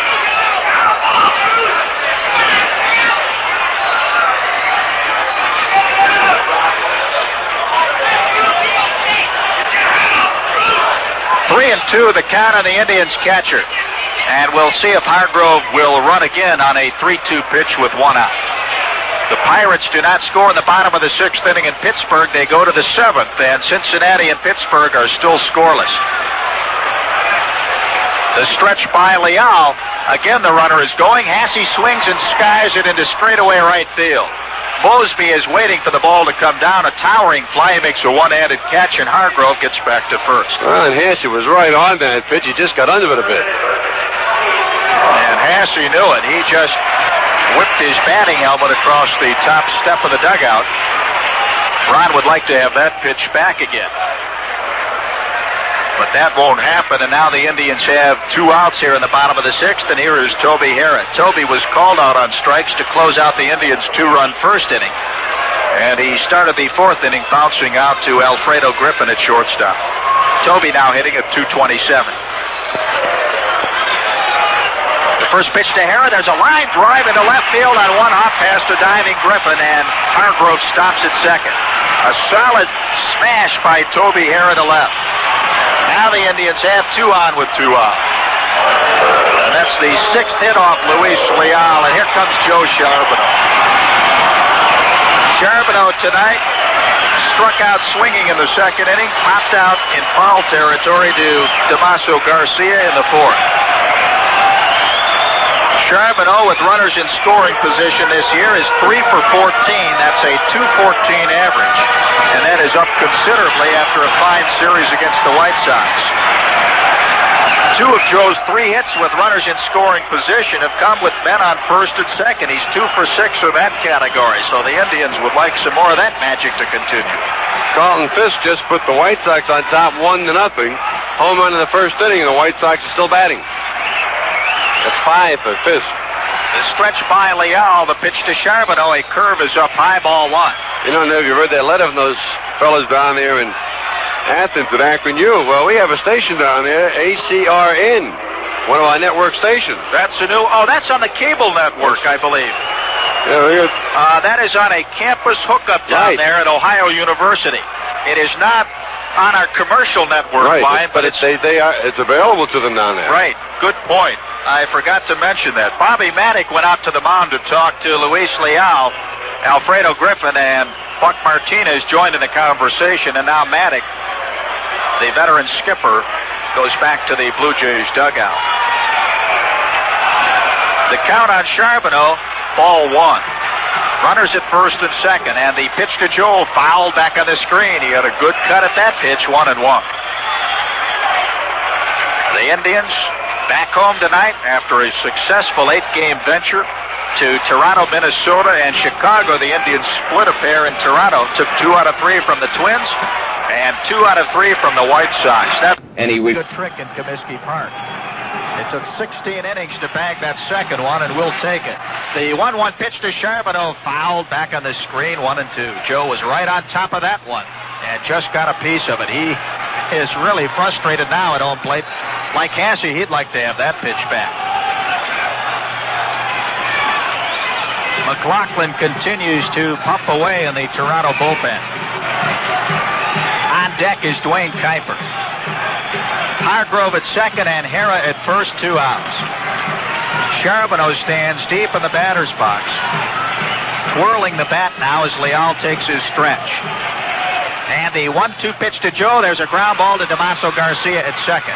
He'll go to first. Almost a wide throw on the easy toss, but Mayberry with a big stretch hauled it in, and Charbonneau is out. So are the Indians here in the 6th.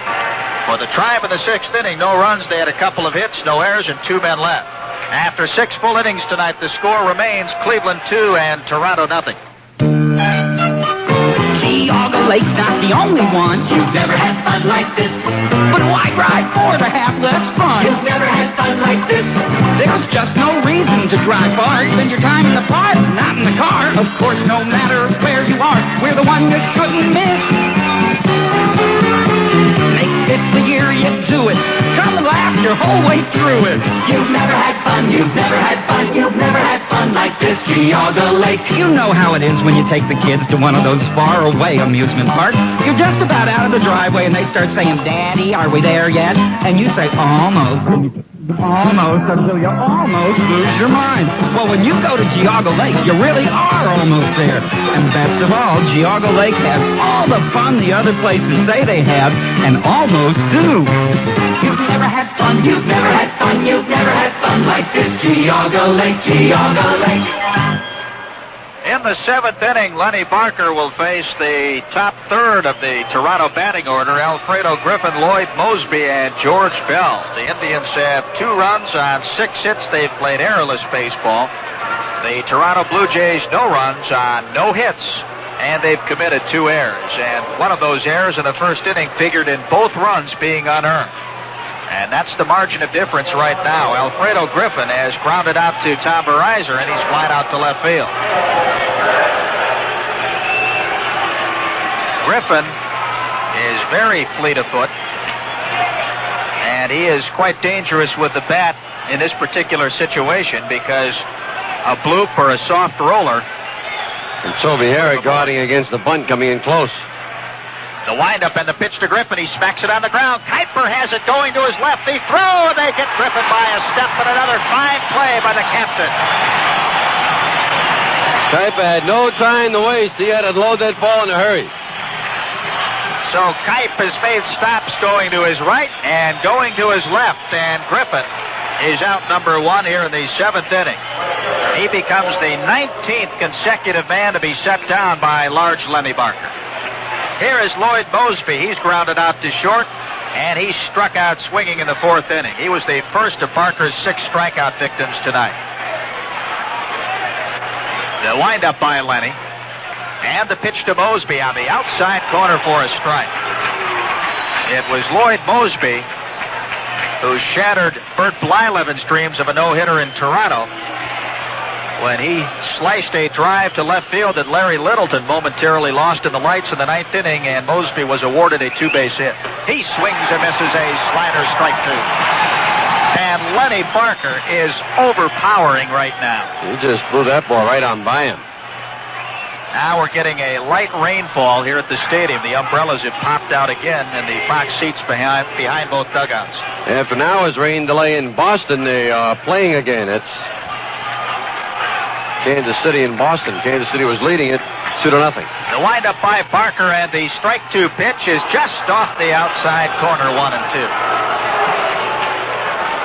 Moseby had a notion and held back just in time. Barker gets the sign from Ron Hasse and rocks into the windup. The 1-2 pitch to Moseby outside, 2-2. Barker just flirting with that outside corner at the knees right now. The Indians outfield plays Mosby the opposite way. Manning is well into left center field, and Charbonneau is toward the line and left. Lots of territory down the right field line. The windup and the 2-2 pitch to Mosby. A swing and a miss. He struck him out of a fastball at the knee. Mosby fans for the second time tonight. Strikeout number 7 for the big right-hander. Here are some gaudy numbers for Indian starters. Over the last 19 games, they posted a 12-5 record and a 2.16 earned run average in 149 plus innings of pitching. Well, that rain in New York did not slow down the Yankees. In the first inning, a 3-run homer by Nettles. That's his 5th of the year. 3-0 New York in the first. George Bell stands in. He wanted Rich Garcia to take a look at the baseball. Barker flipped it in. Garcia saw nothing wrong with it and kept it in play. Bell 0 for 2 tonight, a ground ball to first and a strikeout. Hitting at 275, and the pitch to Bell down low, ball 1. On the season, Indian starters are 13-7 with a sparkling 2.44 earned run average. Barker is doing his best to reduce that tonight. The ball 1 pitch to Bell down low, ball 2. And Barker's earned run average is 1.67 going into tonight's game. 3rd best in the American League among pitchers who have worked a particular number of innings. Just slightly behind McCaddy of Oakland with a 1.62 ERA, and McCaddy is working tonight for the A's in Milwaukee. 2 balls and no strikes, the count to left fielder George Bell. The windup by Barker, and the ball 2 pitch is at the knees for a strike 2 and 1. And Bell begs to disagree. He looks down to Jimmy Williams for a sign and now steps back in. Lenny Barker cranks up that 6'4" frame. And here comes the 2-1 pitch to Bell. A foul back. It's 2-2. That one hits the facing of the press box and rolls off the screen. And these fans start applauding again. They sense that Barker is moving in for the kill here in the 7th inning. This crowd loves it. They have been treated to an electrifying pitching display by Large Lenny tonight. To say that it has been overwhelming does not do justice to it thus far. This is becoming repetitious for the Blue Jays. The windup by Barker, and the 2-2 pitch, a swing and a miss. He struck him out. For the 4th consecutive inning, Barker fans a pair in the frame. He has now retired 21 Blue Jays in an order. No runs, no hits, no errors, and nobody left. We've reached the middle of the 7th inning, and you Indians fans know what that means. It's time to rise and shine. With the score, the Indians 2 and Toronto 0. Hello, I'm Larry Morrow. At 5 o'clock on Monday, we will update you on all the baseball discussions that are going on. We'll also have the latest information on what might be happening overnight, the lead stories that happen over the weekend, and then the Moss Man will bring us up to date on all the traffic patterns and how they form on early Monday mornings. We'll bring you the latest in the most popular music in Cleveland, and then something very, very special for you Engelbert Humperdinck fans starting Monday morning. In the bottom half of the 7th inning, the captain, Dwayne Kuiper, will lead off for the Tribe. It'll be followed by Tommy Verizon, and then leadoff man Rick Manning. Well, we told you about the 3-run home run by Nettles in the first inning. Yankees must be doing some more business because Seattle has made a pitching change. Allard is now pitching. The windup by Luis Leal, the pitch to Kuiper, a strike on the outside corner. Kuiper is 0 for 2 tonight. He's bounced out Mayberry to Leal covering, and he struck out in the 4th inning. The windup by Luis Leal, the strike 1 pitch at the knees, strike 2. Leal has pitched well tonight. The Indians have only 2 unearned runs off him and 6 hits. He has not walked a man. He struck out 3, and he has not given up an extra base hit. The strike 2 pitch, a check swing. Kuiper held up in time on a low delivery, 1-2. Well, this is not a large gathering at the stadium tonight, but they have been treated to a scintillating game of baseball courtesy of Large Lenny Barker. Here comes the 1-2 pitch to the captain, a swing and a miss. He struck him out. Kuiper strikes out for the second time tonight, and that's number 4 on the evening for Luis Leal.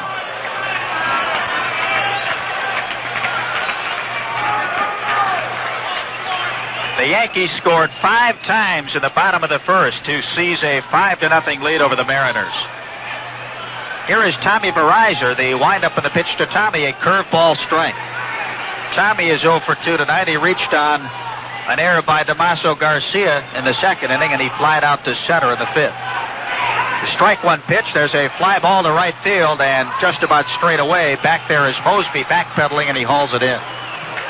2 down for the Indians here in the 7th inning. Aside from the first inning, when the Indians scored twice, they've really only threatened in one other frame. That was in the 6th, when they had runners at first and second with 2 outs, and Charbonneau grounded out. Kansas City 2, Boston nothing now after 2 full innings at Fenway following a rain delay. Here is Rick Manning. He looks at a pitch low, ball 1. Manning is 1 for 3 tonight. That was a leadoff single in the first inning.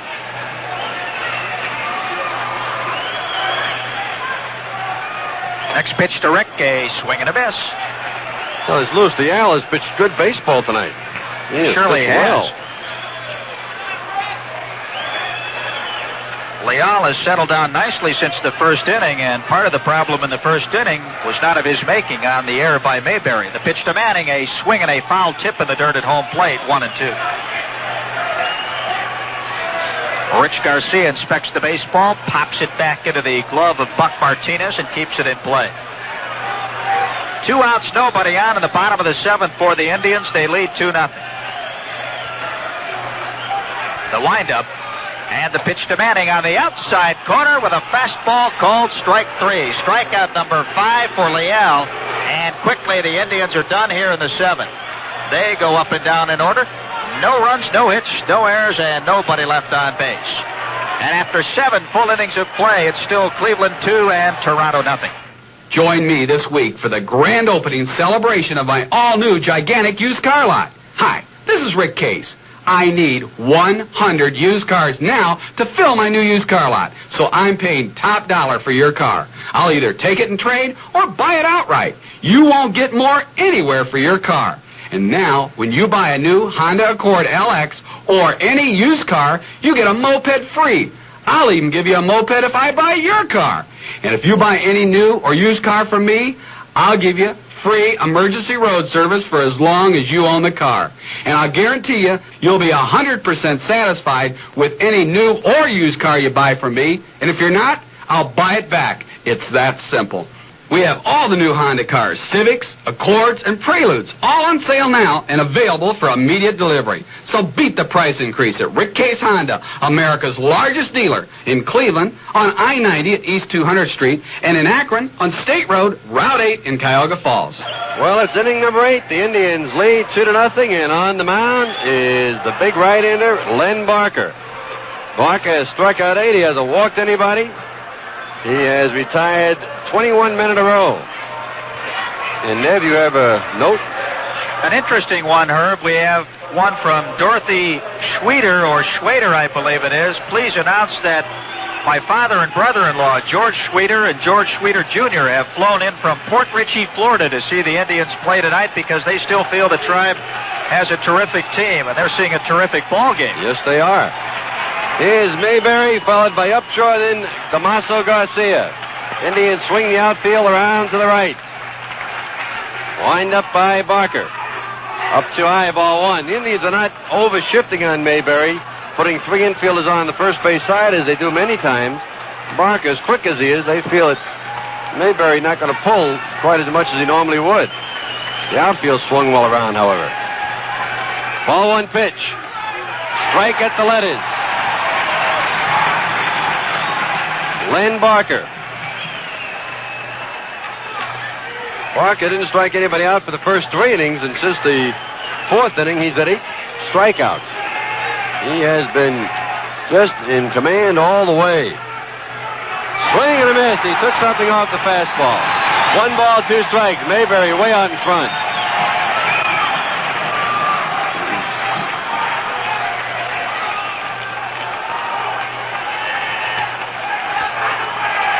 Len Barker to the windup. Swing and a miss, strike 3. Oh, did he break off a dandy curveball?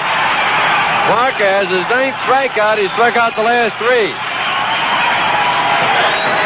And he has struck out 5 of the last 6.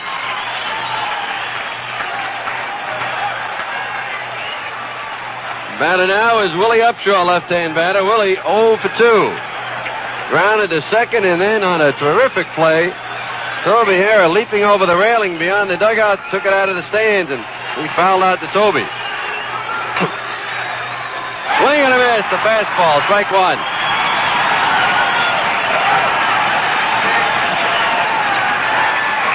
Well, you talk about having command of all your pitches. Len Barker has had that tonight. 1 strike pitch. Swing and a miss. Fastball, strike 2. A left-hander has started to work in the Toronto bullpen, Herb. That is Mike Willis. Len Barker facing Willie Upshaw. 1 out in the 8th inning. Indians lead 2-0. Ground ball, second base. Kuiper on one knee has it. Throws the first. 2 men out. 2 men out in the 8th inning. And here's Damaso Garcia. Fly to center, struck out swinging.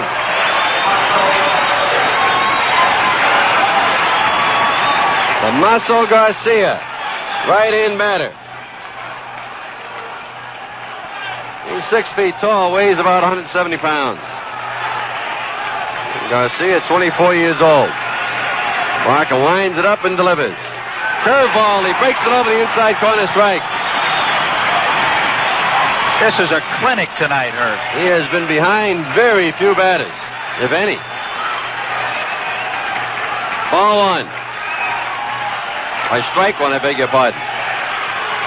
Outside and high, a ball and a strike.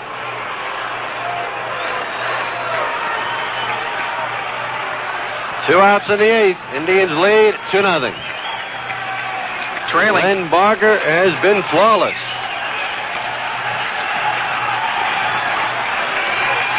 Ball 1 and a strike. Just a shade outside. 2 balls and a strike. Trailing 3-2 in the 6th. The Atlanta Braves have knocked out Sorensen, the Cardinals starter, and Cott is on in relief. Ball 2, strike 1. Lenny Barker delivers. Swing and a miss on the slide at 2-2.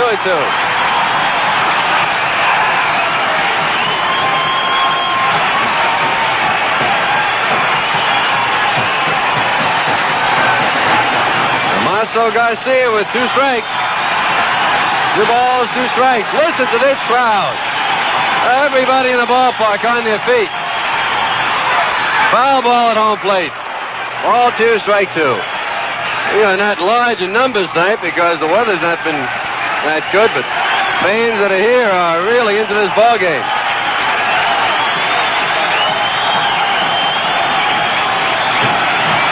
You look at that Indians bullpen area. They are all really intense out there watching the proceedings. Ball 2, strike 2. Lenny Barker winds it up. Struck him out with a curveball. Swinging and missing is Damaso Garcia, and Len Barker has retired 10 men by way of the strikeout route. And for the 8th straight inning, 3 up and 3 down, nothing across for the Toronto Blue Jays. At the middle of 8th, the score, it's Cleveland 2 and Toronto nothing. We're going now into the last half of the 8th inning. Order, Hargrove and Thornton coming along. The Indians lead it 2-0. George Order's had a pair of base hits in this game.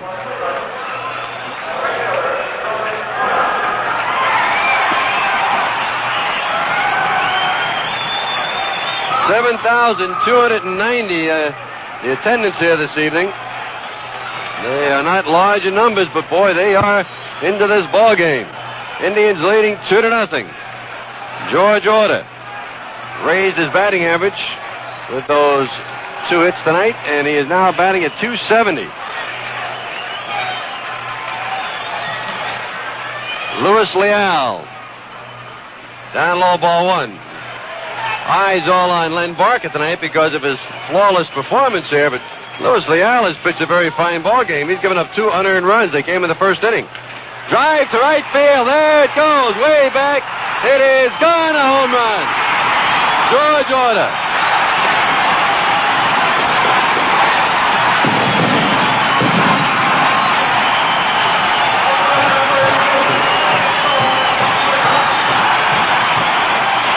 George Order hits his second home run of the year, his second in 2 games, and the Indians lead it 3-0. A line drive over the right field fence.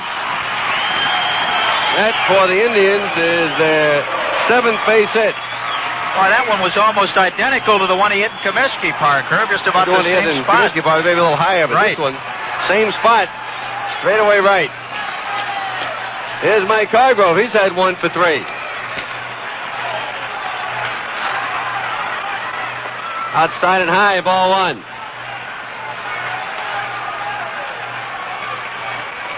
Toronto bullpen, the right-handed Joey McLaughlin is throwing again.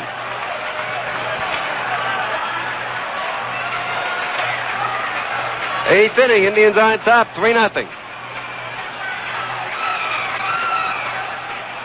Up too high, ball 2 and no strikes, and now Danny Ainge going to run to the mound and have a talk.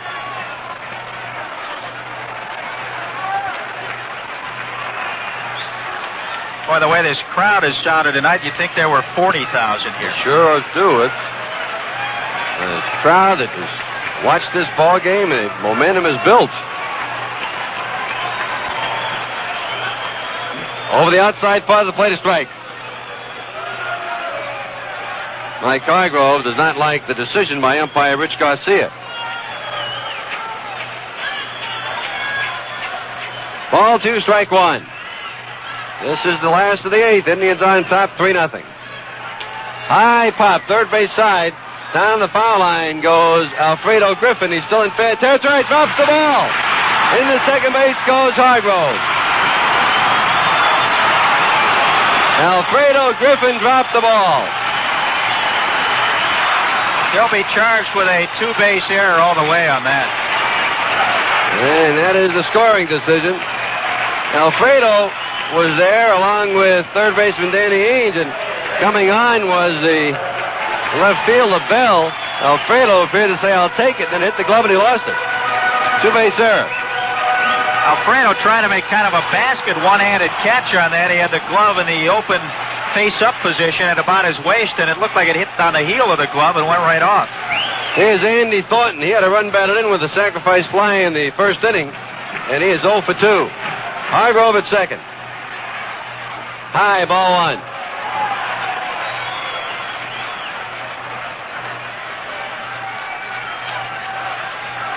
The way Barker has pitched tonight, it doesn't seem like he needs much of a cushion, but it's comforting to put a few more on the board here. The Indians can. Check swing. Did he go around? Yes, he did. 1 ball and a strike. That error by Alfredo is the 3rd error of the night. Charged to the Toronto Blue Jays. 1 by the first baseman, 1 by the second baseman, now 1 by the shortstop. They're moving their way around the infield.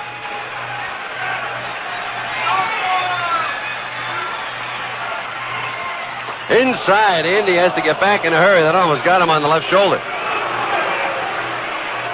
2 balls and a strike.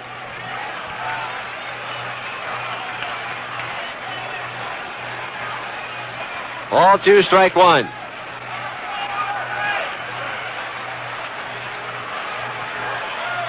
Thornton right down near the end of the bat. Still nobody out here in the 8th. Down low, 3-1. There has not been a base on balls in this ball game. Both pitchers have had excellent control. But on Thornton now, the count is 3-1.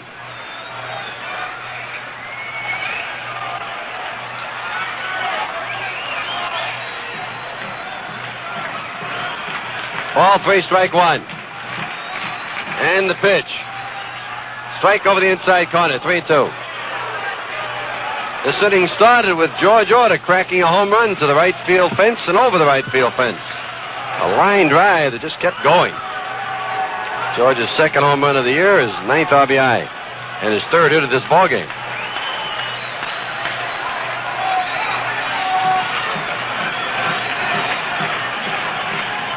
Andre, 3-2 pitch. Fly ball, left center field, moving into position. Bassetti, he is still coming. He's there in the center field. Has it. Holding at second, Mike Hargrove. Out number 1 in the 8th inning.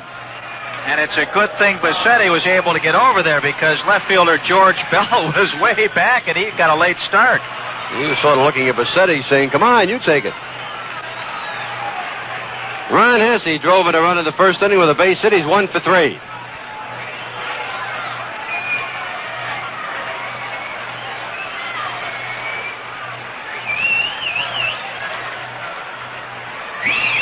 Ron Hesse down near the end of the bat. The pitch. High pop. Shallow right field. Out goes Damaso Garcia. On comes Willie Upshaw. He calls for it, and the right fielder has it. 2 and out in the 8th inning. And the batter now will be Tovey. Tovey's had 1 for 3 tonight.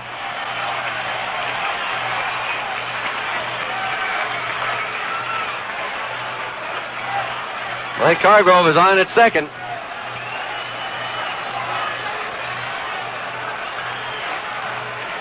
Twins picked up a run in the 2nd. They now trail Baltimore 3-1 after 2. 3-0. Indians lead here in the 8th. Pitch to Tovey. Lines it foul off to the right of home plate and up the upper deck shot. Oh, it's screaming upstairs.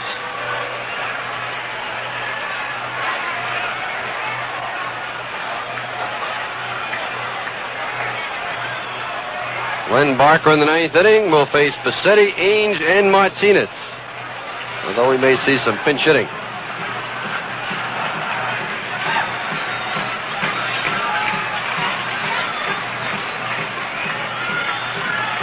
One strike. Curveball down too low.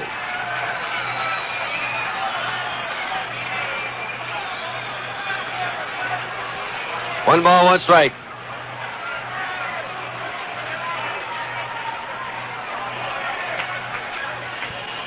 Tovey. Run out at second. The pitch, bouncing ball just in front of the mound. Picked up by Leal. Throws the first. Tovey's out. And that is all for the Indians in inning number 8. 1 run.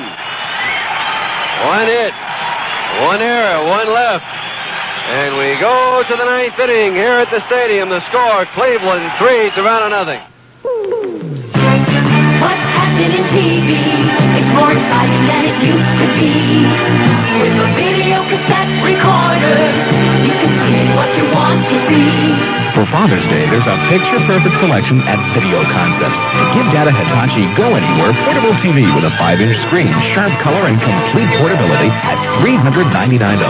The Sony 15-inch features remote control and famous Trinitron color for $599. For the big game, the 50-inch state-of-the-art big screen TV from MGA.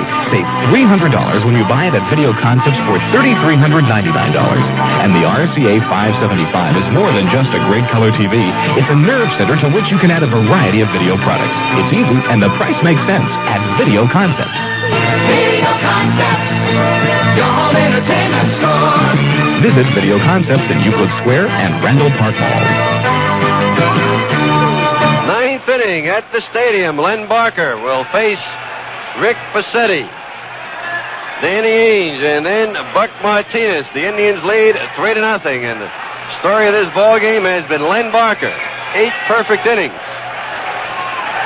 Bassetti has grounded the shortstop, grounded out to second base. And the ball hit to the second baseman. Dwayne Kuiper made a fine play on that ball going to his right. Boy, oh boy, Herb, this is almost an instant replay of Bert Blyleven and the Indians in Toronto last week. And now they tell us it is raining in New York in Yankee Stadium again with the Yankees leading Seattle 5-0 in the 3rd inning. Len Barker ready to go. Winds it up. Here's his pitch. Pop up back at the plate. Hesse coming back toward the screen, and the ball is on the screen. Strike 1. Boy, everybody looking around this ballpark, 7,290. And there are not too many of them sitting down. Everybody on their feet. I'm going to stand up. This is really electrifying. Yes, it is. Len Barker has 10 strikeouts tonight. Hasn't walked the batter. Big Len Barker facing Rick Bassetti. Toby Hara at the edge of the infield grass. 1 strike delivery. High with a fastball.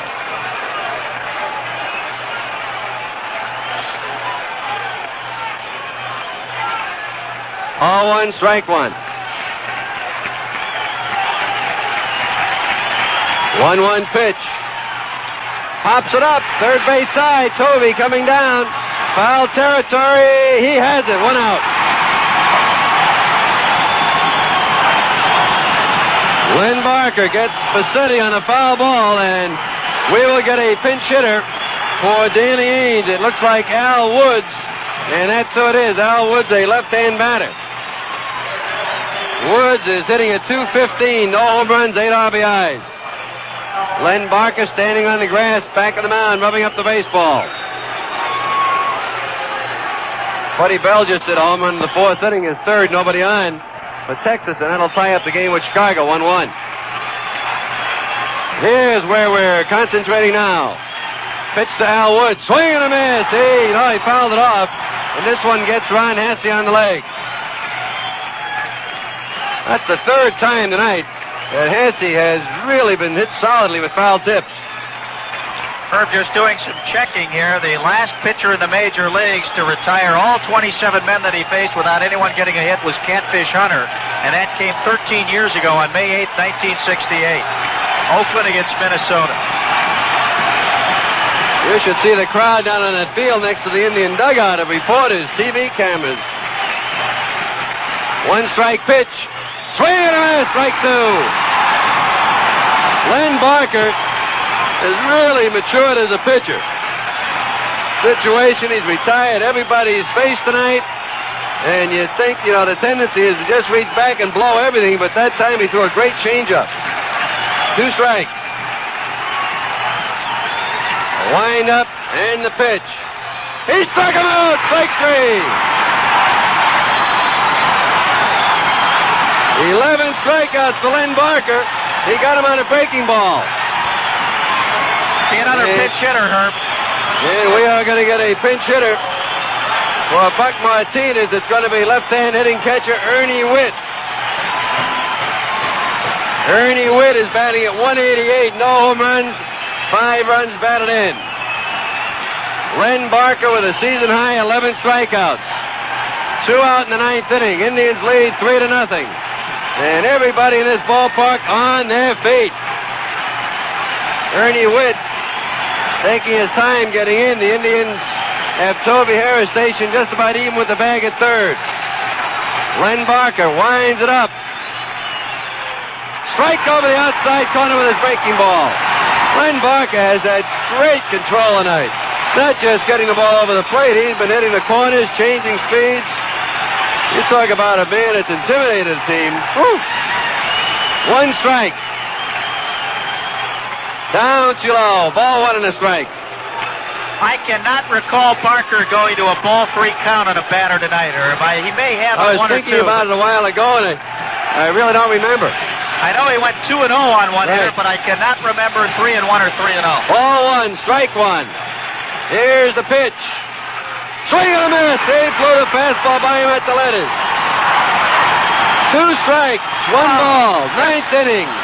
Len Barker on the verge of really one of the great games in baseball history. This place is bedlam, Herb. It is absolutely pandemonium here at the stadium. Len Barker getting the sign from Ron Hasse.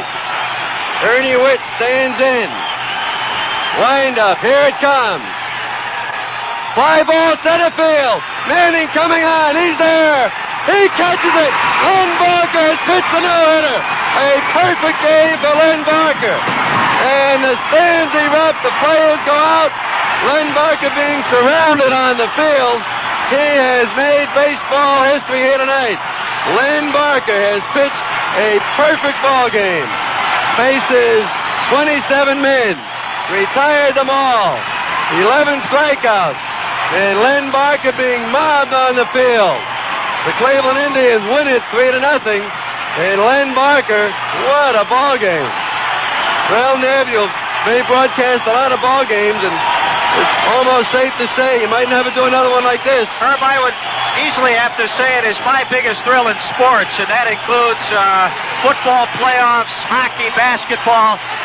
In my mind, it even beats the Cavaliers' miracle of Richfield because, as you say, it wasn't just a no-hitter. It was a perfect game. Perfect game pitched by Len Barker, and he was just absolutely overpowering all night long. I don't know what you could do to pitch any better than that. Herb, I have to ask you if you really had the feeling from a certain point on that he was going to do it.